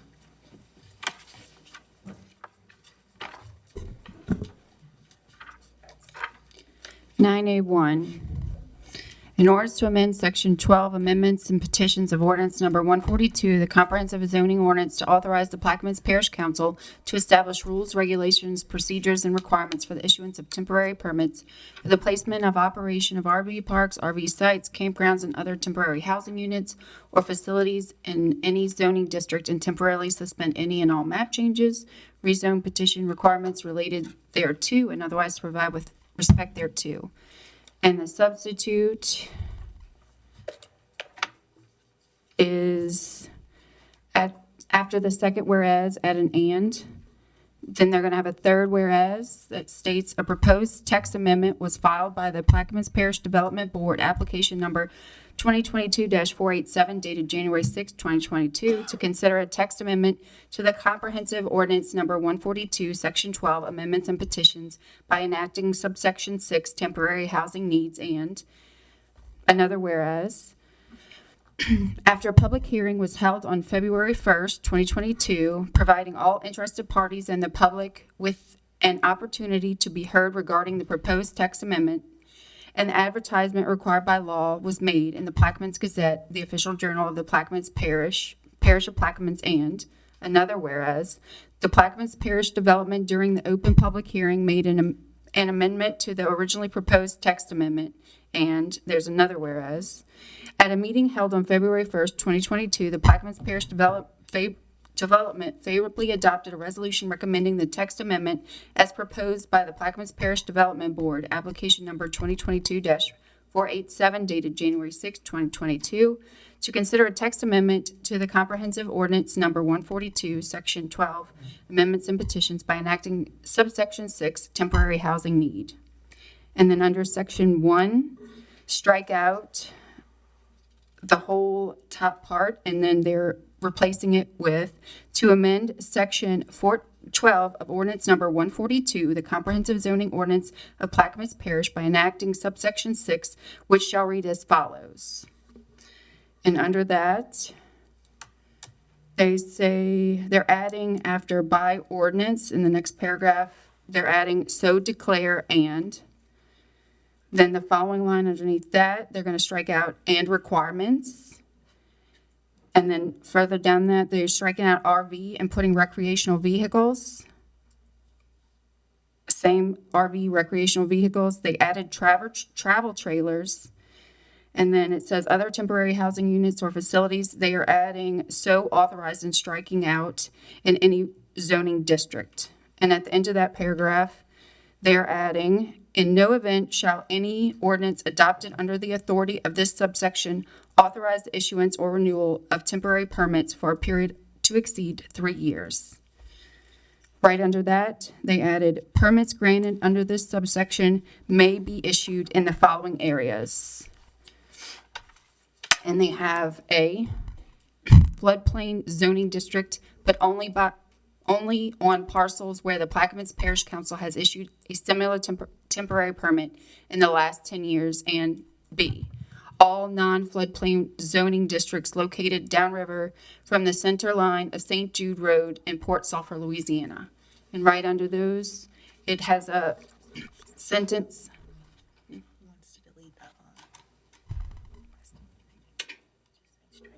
And then Councilmember LaFrance wants to strike out that line on 54. which says this section shall not be superseded any property deed restriction or covenant. Can we replace that with excluding Citrus City? Yes, you can. Add that to line 54? So we're keeping line 54 and just adding, No, just strike out 54, and on line 55, write in exclude Citrus City. so like the whole ordinance, Citrus City is excluded from. it. Right, Yeah. that's a variance. All right. Mr. Roussel? No, first, you offer, Mr. offer. I'll second. With the changes? I'll second with changes. Mr. Roussel? Yeah, I just wanted to add the word on line 22 after Plaquemines Parish Development, insert the word board, and on line 24, insert the word board, because it's just says Plaquemines Parish Development. And it needs to say board as well. With those changes, you offer, Mr. LaFrance? Yes, sir. I'll second. Ms. Newberry? Yeah, as Mr. LaFrance had stated earlier in a conversation, no RVs in a floodplain, I would recommend striking that out. It's just my recommendation. What was that? On line 50. Or line 49, floodplain district. That whole A. You want to take it out? That's just my recommendation. No RVs in a floodplain district. Do you want to put them, or you don't want them? Allow it. I wouldn't allow it. If One day, FEMA says some no. now, about Lake Hermitage, you know? If it's in a floodplain, I wouldn't recommend any RVs in a floodplain. That's just my recommendation. Well, I think this limits it. It says here, floodplain zoning district, but only on parcels where the Plaquemines Parish Council has issued a similar temporary permit in the last 10 years. So I think what they're trying to do is grandfather those, I don't agree. ma'am? I just don't agree, Mr. Russo. I understand. Oh, I'm trying to see your point. That's why I was reading it. Ms. LaFrance, you good with that? No.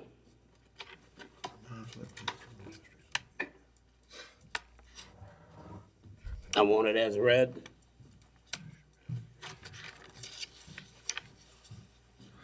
You finished, Ms. Newberry? I'm done, I'm sorry. Yes, I'm done. You guys- Any other questions? Administration? Audience? Machines open.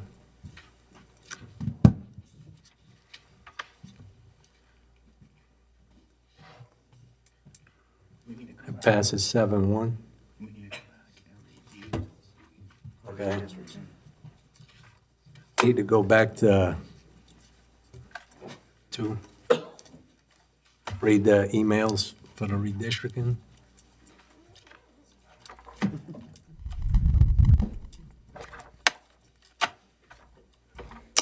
Yes, I have a couple of emails that came in regarding the redistricting. The first one is from Corey Ilg, 111 Lavender Court, Belchase.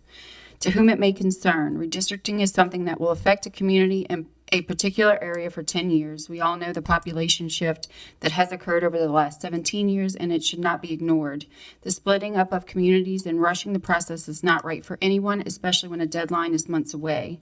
When these redistricting meetings were presented and aired on social media, it was presented as a rough draft, not final documents for approval. So if there are different options that don't split communities in half or separate them by rivers or several miles of land, that option should be considered too. The next is from Chris Schultz. He is 411 Moncala Avenue, Belchase. I would like to know why we are rushing through this redistricting map. At the Belchase redistricting meeting, the council gave the impression that once a map was proposed, there would be time for public discussion. That has not happened. This map was just proposed 14 days ago and now being voted on without any discussion. This map was not proposed at a redistricting meeting, as some may have indicated, because Mr. Garrett said, and I quote from the video of the meeting, "This plan has not been introduced by any school board member, has not been introduced by any council member. It's just a depiction of what could work," end quote. Based on the comments, this map was not introduced then, and that one will be introduced at some point, which was 2 weeks ago. Where is the public discussion? Some have outright refused to look at the other map options. I have seen both versions of maps that members have brought up, and each has their good and bad. But why can we not sit down and discuss and come to a compromise? Based on what I see, the map being voted on today will be a 5-4 vote, and to me, something this important should not be a 5-4 that impacts for years. I believe we are just rushing through this without giving all options a chance. Also, how is this legal to be voted on today? Per Mr. Garrett's presentation, it cannot be voted on until after 20 days of the first publication in the newspaper. This was introduced 14 days ago and published after that, so there has not been 20 days. Again, why not defer this and vote next month and actually have some real discussion on this very important issue? This is from Megan Rice. It says, subject, Unite Jesuit Bend. Evening, I have strong interest in our district and community being consolidated back to one voting block. We are a unique community and have none of the attributes of the surrounding districts. I would like to see us represented as such and not divided in half. Please work on our behalf to solidify the map in Unite Jesuit Bend area. Thank you for your time. The same email is from Chris Hodis, Jenny Hodis, and Scott Morris. They all have the same email body, which says, good afternoon. I have a strong interest in our district and community being consolidated back to one voting block. We are unique and have none of the attributes of the surrounding districts. I would like to see us represented as such and not divided in half. Please work on our behalf to solidify maps and unite the Jesuit Bend area. The next one is from Denise Robichaud from Jesuit Bend. She says, hello, I am in favor of keeping Jesuit Bend one district rather than splitting into two. Please consider for the good of our community. And last, they had an email from Amona Spell regarding the redistricting, but there was no body in the email. And that's it. Thanks. Mr. President. Mr. Blank, I'll yield Mr. LaFrance first, and then I'll go. Mr. LaFrance. Mr. President, we have the register of voters here today, because a lot of people think that they're under the impression that we have a lot of time. So, Mr. Brandon, I'm sorry, Ms. Lincoln, could you please come address us? Because a lot of people think that we have a lot of time to get this taken care of.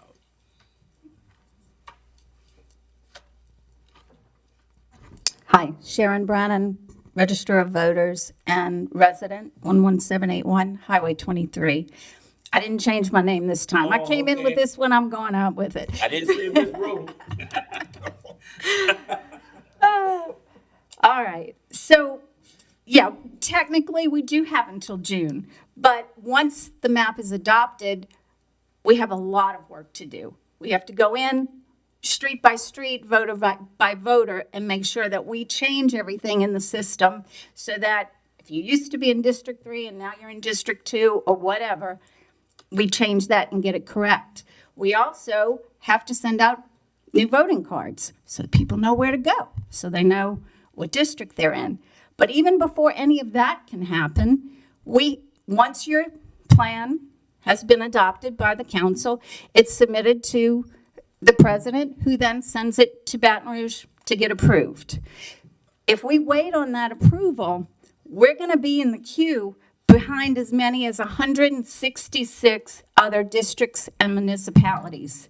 It's not just about us. They have to approve it and get it back to us. And then, like I said, then there's a lot of work to be done after that. And is that right? And actually, their deadline is May 8th, because that's in the charter for the council. Oh, okay. Actually, sooner in June. Okay, there you go. So I was giving you even more time, but May pushes it up even more. And I don't care which map it is. I just know that I have a lot of work before me, and we're going to be very diligent about making sure that everybody ends up in the right district. Any questions? Thanks. You're welcome. Thank you. Okay, that item's over with, right, Mr. Garrett? Well, Next it's item. in the queue here. One of the emails mentioned that. That item's been voted on. Okay. All right. We had to read those emails because I forgot about them. Item 9A3, an ordinance creating a temporary moratorium on new residential subdivisions, residential re-subdivisions, and new zoning classification changes for residential development for 6 or more lots for the areas from Jesuit Bend to the boundaries between Plaquemines, Jefferson, and Orleans parishes for a period of 12 months, and otherwise provide with respect thereto. Councilmember Konovich, and we do have substitutions. You can go ahead and read them. I gave them out before the meeting.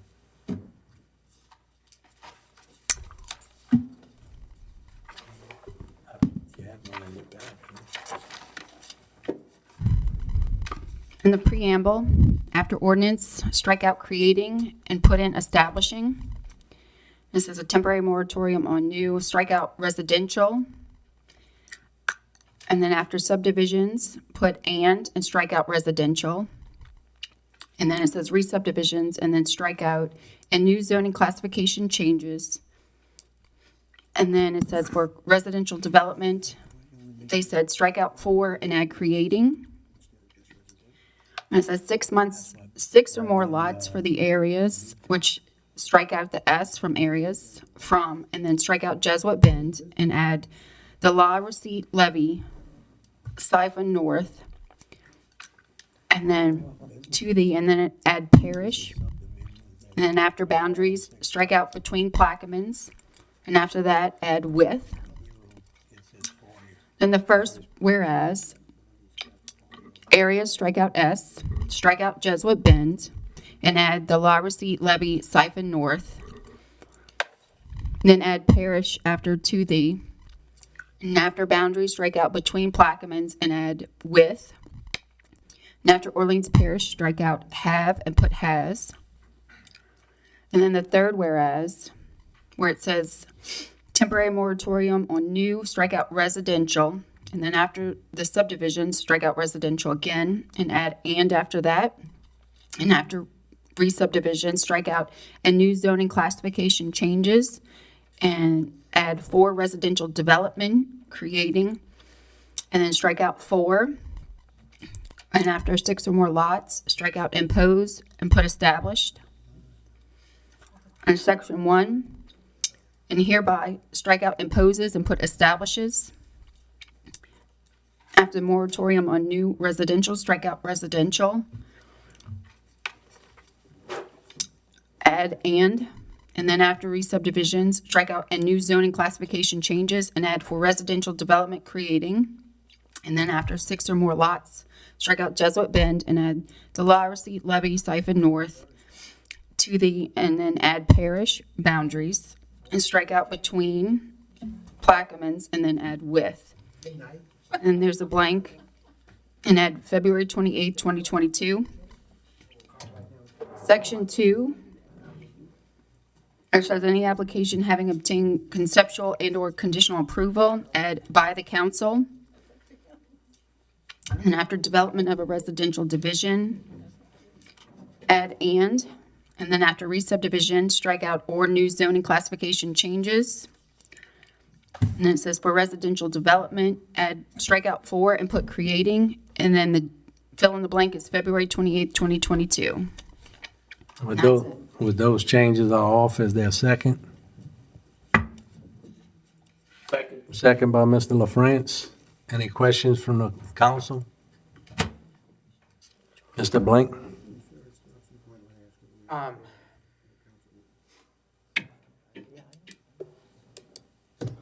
Can you, does this feature a little bit of a water plan or a sewerage plan or anything like that? Can you talk more about that? I talked to Robert Morgan about it, and he says with the work supposed to be done on the Port Sulphur plant and new intake, and it's gonna take a while to get them. If, with what Venture Global's gonna be taking, we won't have any water pressure down the road. We don't have it right now. They gotta make adjustments every day to the plant. And that will totally change if we have saltwater intrusion, Yep, because we wouldn't be able to use Venice. Venice or Port Sulphur. They looking at getting a water truck, I think, to make water in Port Sulphur.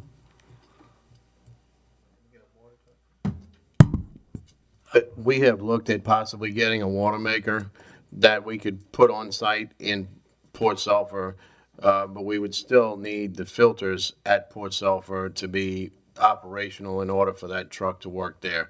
I asked Robert to get quotes for me on what it would cost, and he has not gotten anything back to me yet. Thank you. I think what I'm asking about though, I mean, it's just the northern end of the parish is the one that's really going to have issues. I mean, we're not going to have water. It sounds like from what you've gathered, but you know, already it's a traffic nightmare. The new bridge isn't really going to help with traffic at all. Maybe a little bit here and there, but Venture Global's under construction. There's a potential container terminal under construction, which is going to move something like, you know, at least it's claimed or justified that it's going to move 3 million containers a year. I just don't know how that town is going to handle what's getting ready to happen. And when we keep piling on subdivisions and houses, it's just something's going to have to give. And I mean, it's the quality of life is really going to take a nosedive if everywhere you go, you're just in a sort of a traffic jam. And the thing is, if some of these subdivisions were interconnected, like if the parks in Cypress were interconnected to where you didn't have to, you know, every direction where you go in Belchase is like, okay, so you start off on 23 in Woodland. You know, there needs to be some just quality urban planning. And look, that's up to the districts up there. If y'all want to, you know, if y'all want to live in a congested nightmare, I mean, that's on y'all to hook up the contractors or whoever is going to build this stuff. But I mean, there's also stormwater issues and stuff like that. And, you know, a good plan would make us feel better about this. But I don't want to live in a place where it's going to take me 45 minutes to get through, you know, suburban hell. Oh, this is about, all right, thank you. Ms. Newberry? Can I make an amendment to it?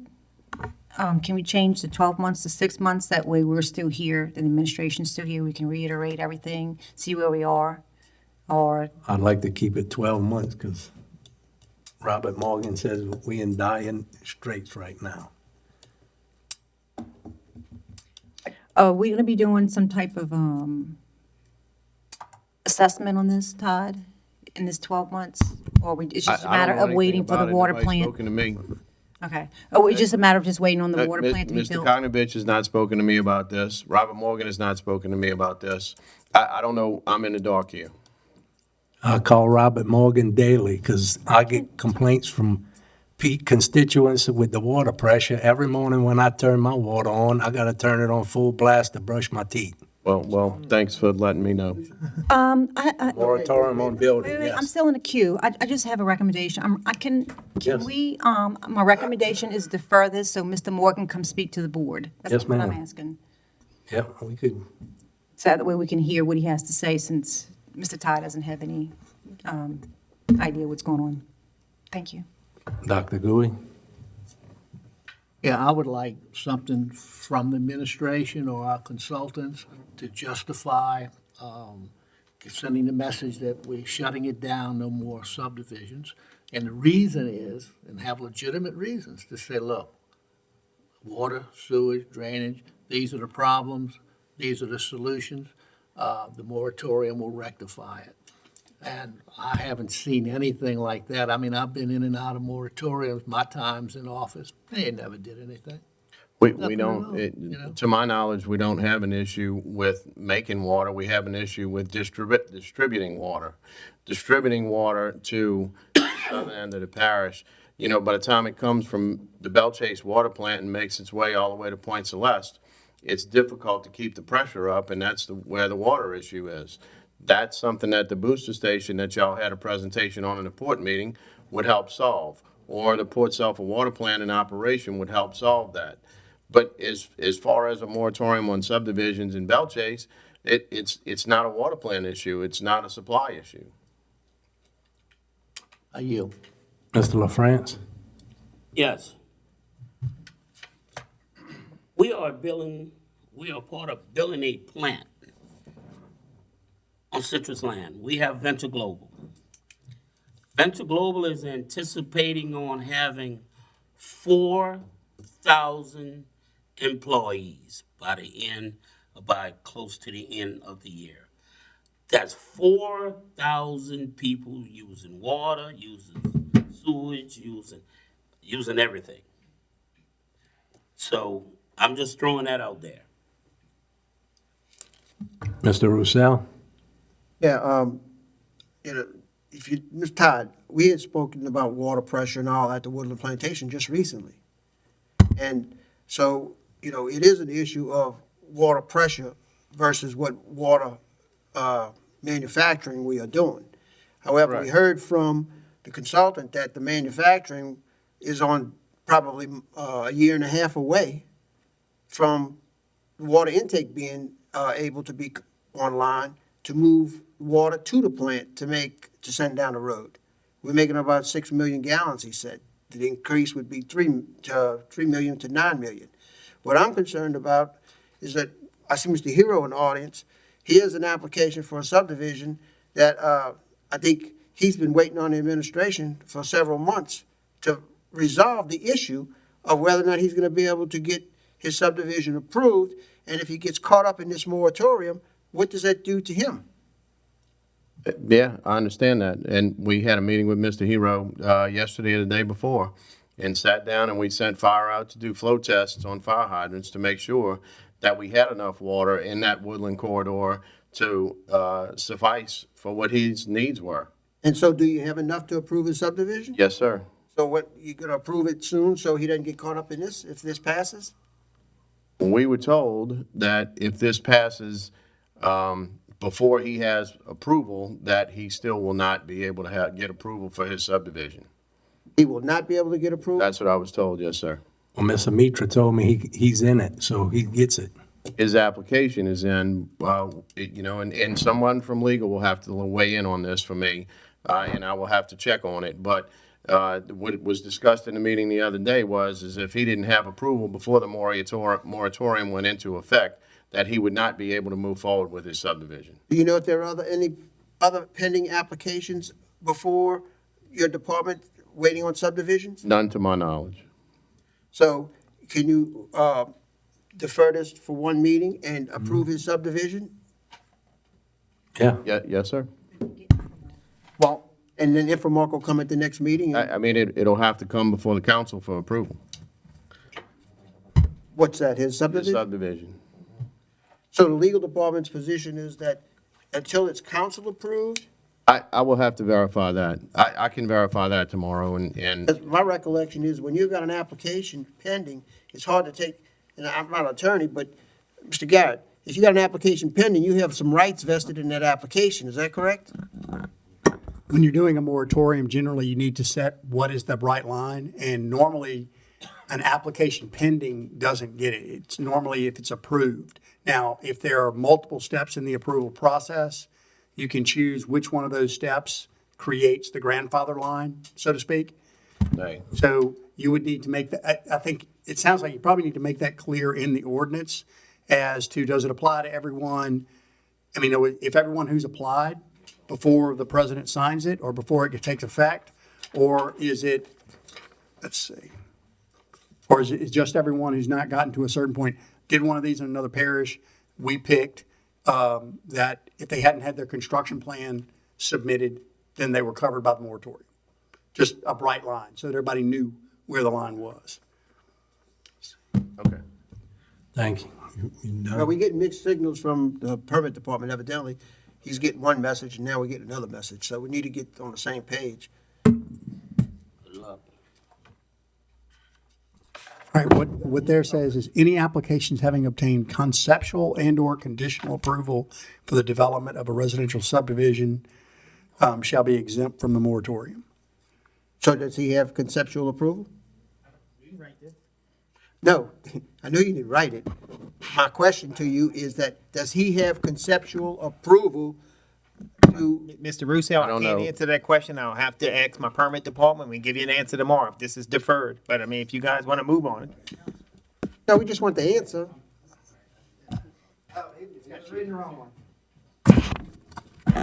Wes? One of the changes that y'all adopted that I didn't have is any applications have obtained conceptual and/or conditional approval by the council are exempt from the moratorium. So if Yeah, I got it. if the moratorium would be adopted prior to him getting his approved by the council, then he would not be exempt. Mr. Blank? Sure.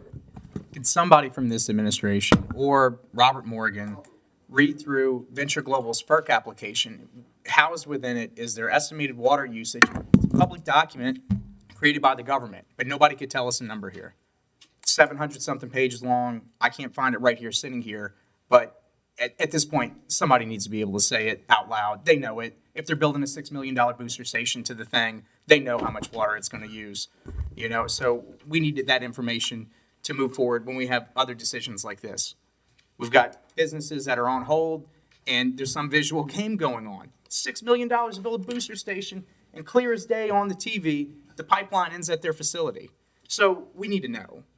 And it's on the contractor to tell us. Yield. Thank you. I'll defer.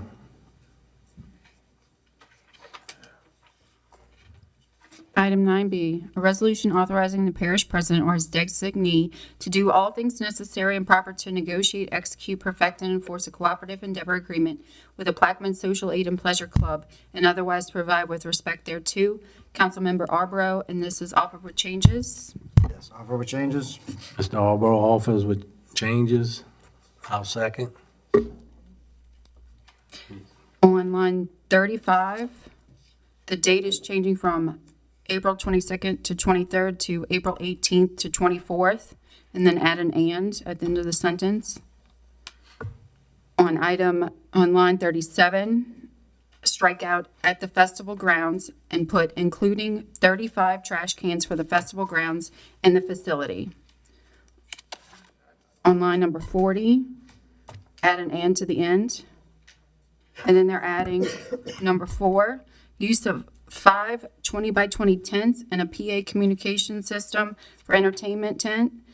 And then they're adding list number 5, use of 1 generator, contracting party to pay fuel, 1 light tower and 1 ATV unit, and 1 Mustang Bobcat with forks, and 2 passenger golf carts. And they added 6, use of parish employees to assist in the setup of the festival, maintenance during the festival, and takedown after the festival. And they also have changes to the CEA. Those same changes to the CEA. Changes, yes. And Mr. Alborough offered, I second. Mr. Roussel? Yes, I don't have a copy of the changes to the CEA, but are the CEA, are the changes in this reflected in the CEA identical? Because they were different last time. No, they're identical. Okay, and so on line 47, the use of parish employees, Yes, the changes reflect the CEA. okay. The line 47, so are they going to reimburse us for the man hours that we pay these employees? Yes. Okay, that doesn't say that in there, does it? Or it says it in the CEA? What we do with the Orange Festival is we have employees that actually work for the festival, but the Orange Festival pays them directly. They have nothing to do with the Plaquemines Parish payroll. So the use of parish employees means the same thing, that they're going to use them, but they're going to pay them? To me, that's what it means. That's the way I would like to see it happen. Okay. What's that? If we're not paying them to do it, parish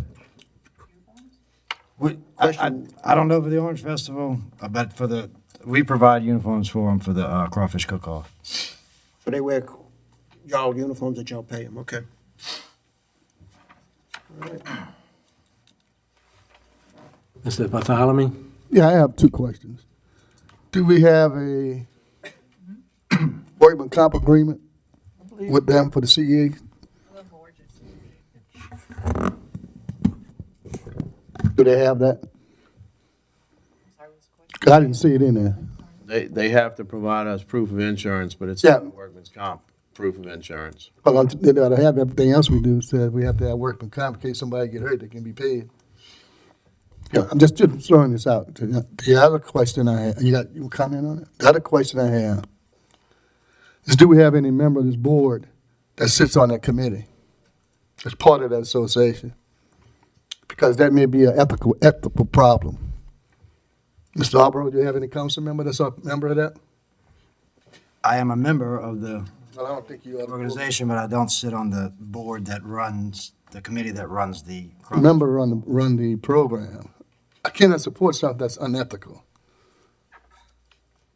Members of the board cannot do any legislation that'll benefit any group that they're a member of. You're not on the board. You go down and vote for it. Member of the group, I'm not on the board that runs the committee. Y'all can go vote for it. I'm a member of the. Any You other? want to defer this and try to get it squared away, or? That's all you have to do. There's not enough time to defer it. If this doesn't. Well, you can do what you want. I'm not voting for it because I don't want to be a part of that. All you gotta do is abstain. Okay. But he can't introduce it either. Somebody else will come back and redo it. I'll introduce it. I don't know if I'm right. This is my opinion. Y'all can check with legal all you want, everything else. I'll introduce and ask. Somebody, every time I do things, be scrutinized from head to toenail to my hair on my head. I'll remove my second. You wanna remove your?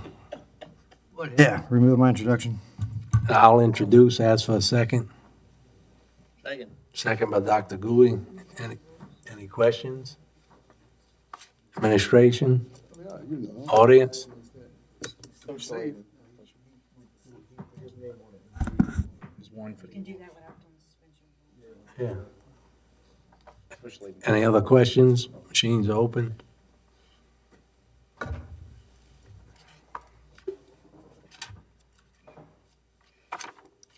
Passes 6 with 2 abstentions.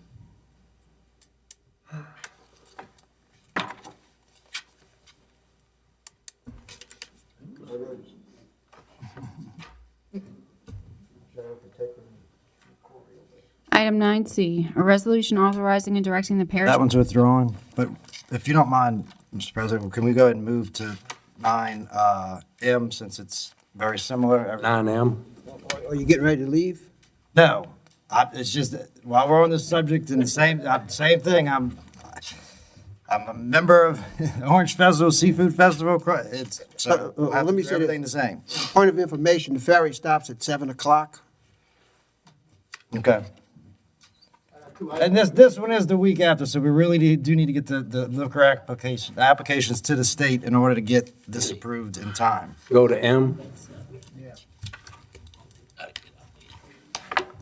A resolution authorizing the parish president or his designee to do all things necessary and proper to negotiate, execute, perfect, and enforce a cooperative endeavor agreement with the Plaquemines Parish Heritage and Seafood Festival and otherwise to provide with respect thereto. And we have changes on this one also.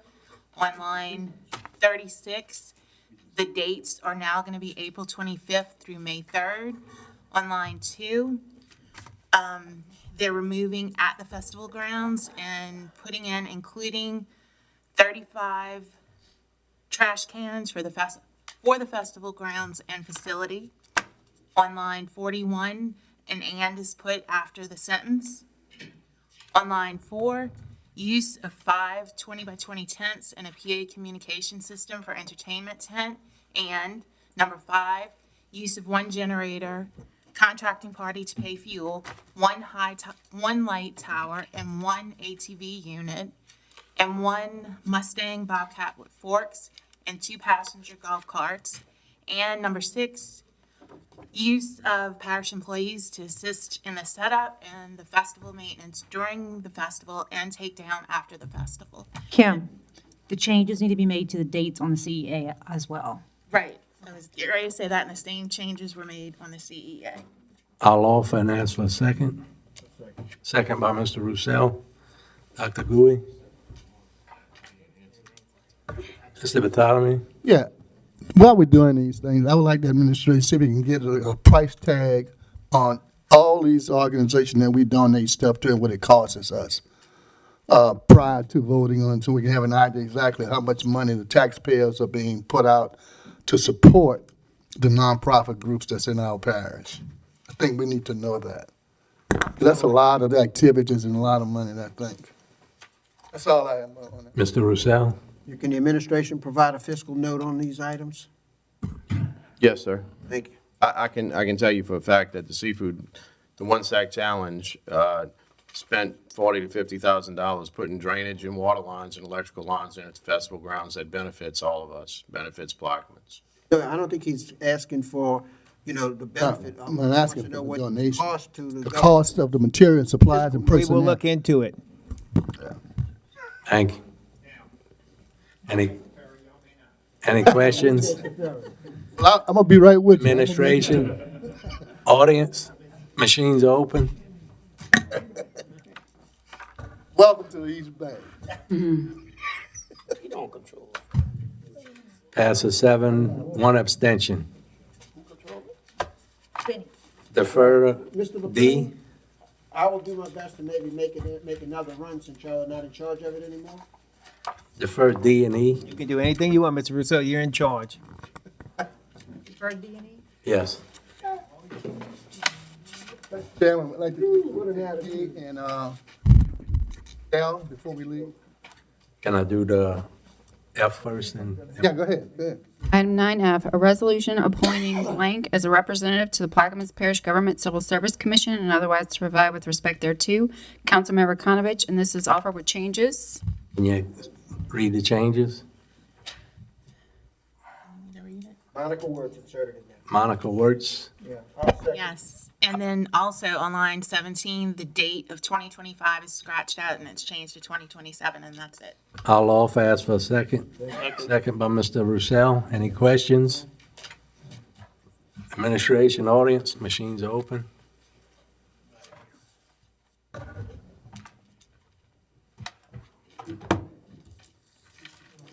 Passes 8-0. What ones you want to go to, Mr. Bartholomew? A and L. A and L.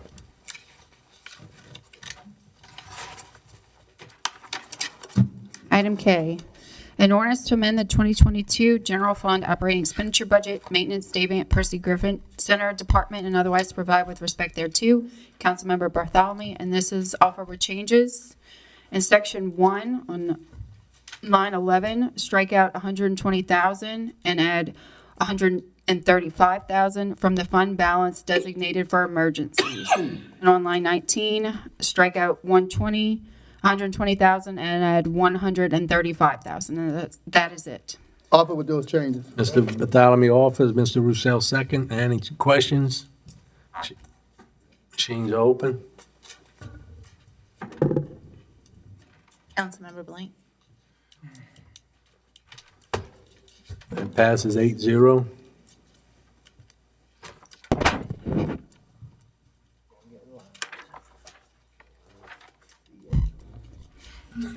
Item 9L. 9L, they wanted to defer this, the coastal zone wanted to defer 9L. Okay, let's move on. You want to defer 9L? Yes. Okay, that's fine. 9L Need to defer. withdraw, G. Do y'all know, I'm sorry, go ahead. It's not my place. What? Button. He wants to withdraw it. Which one? No, he deferred L. And what you wanted to withdraw? You want to go with G, Mr. Bartholomew? no, G, I think is the one that's supposed to be withdrawing completely. That's the one with the Yes. colors, right? Withdraw. Withdrawn, That's a duplicate. yeah, the duplicate. That's all, Mr. Chairman. Thank you very much. 9H. 9H, an ordinance to amend the 2022 manpower structure and otherwise to provide with respect thereto. Councilmember Konovich. I'll offer ask for a second. Second. Second. Any questions? Mr. Roussel? Is this a civil service position?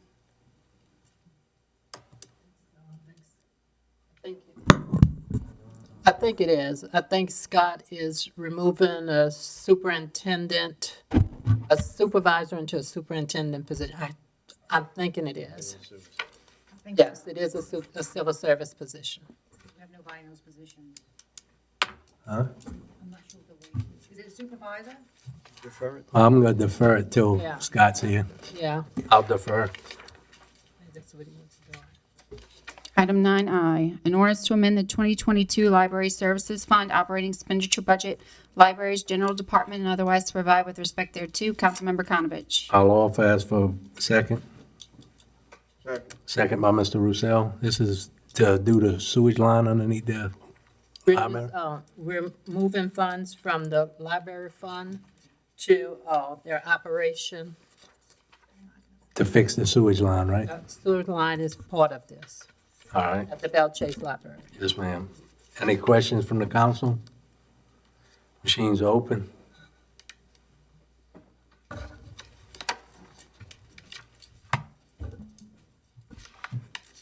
Passes 8-0.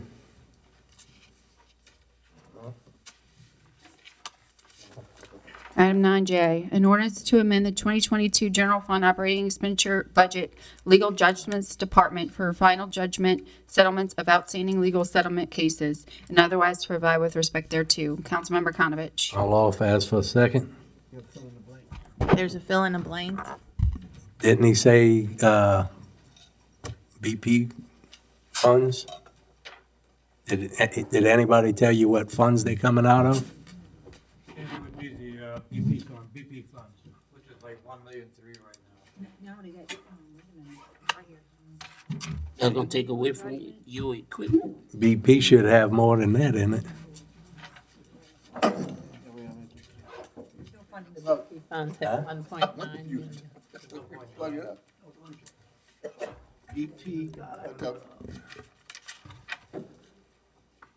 Yes, the BP funds have 1.9 million. I was reading the wrong line. That's all they got left in that fund? 1.9. 1940403. They got some missing. No, prior to. Prior to today, they had over 3 million. Oh, you know what? Got that in emergency. Yes. Wherever that line is, you know what I'm saying? What was the first? Tractors and all We that. defer to settlement? Can that be deferred? Oh, but, 'cause it- Because you had more, right? yeah. Can we defer it? Or does it have to go? Can you defer a decision to allocate funds? Well, I gotta find out if the right money in the account. Yeah, of course you can defer it. All right, thank you. Deferred. Chairman, I'm gonna defer the rest of my items. I have to excuse myself. Item 10, approval of the minutes from the February 10th, 2022 regular meeting. I'll offer ask for a second. Second by Mr. LaFrance. Any questions? Machines open. Councilmember, Passes 8-0. I'll defer all my items from now. The same. Does anybody else have anything? For everything. Yeah. Everything else is deferred. Move to adjourn? I have a motion to adjourn. Is second. Second by Mr. Bartholomew. Machines are open. Annie Garrett. It passes 8-0. Let the record show the council adjourned at 6:47 PM.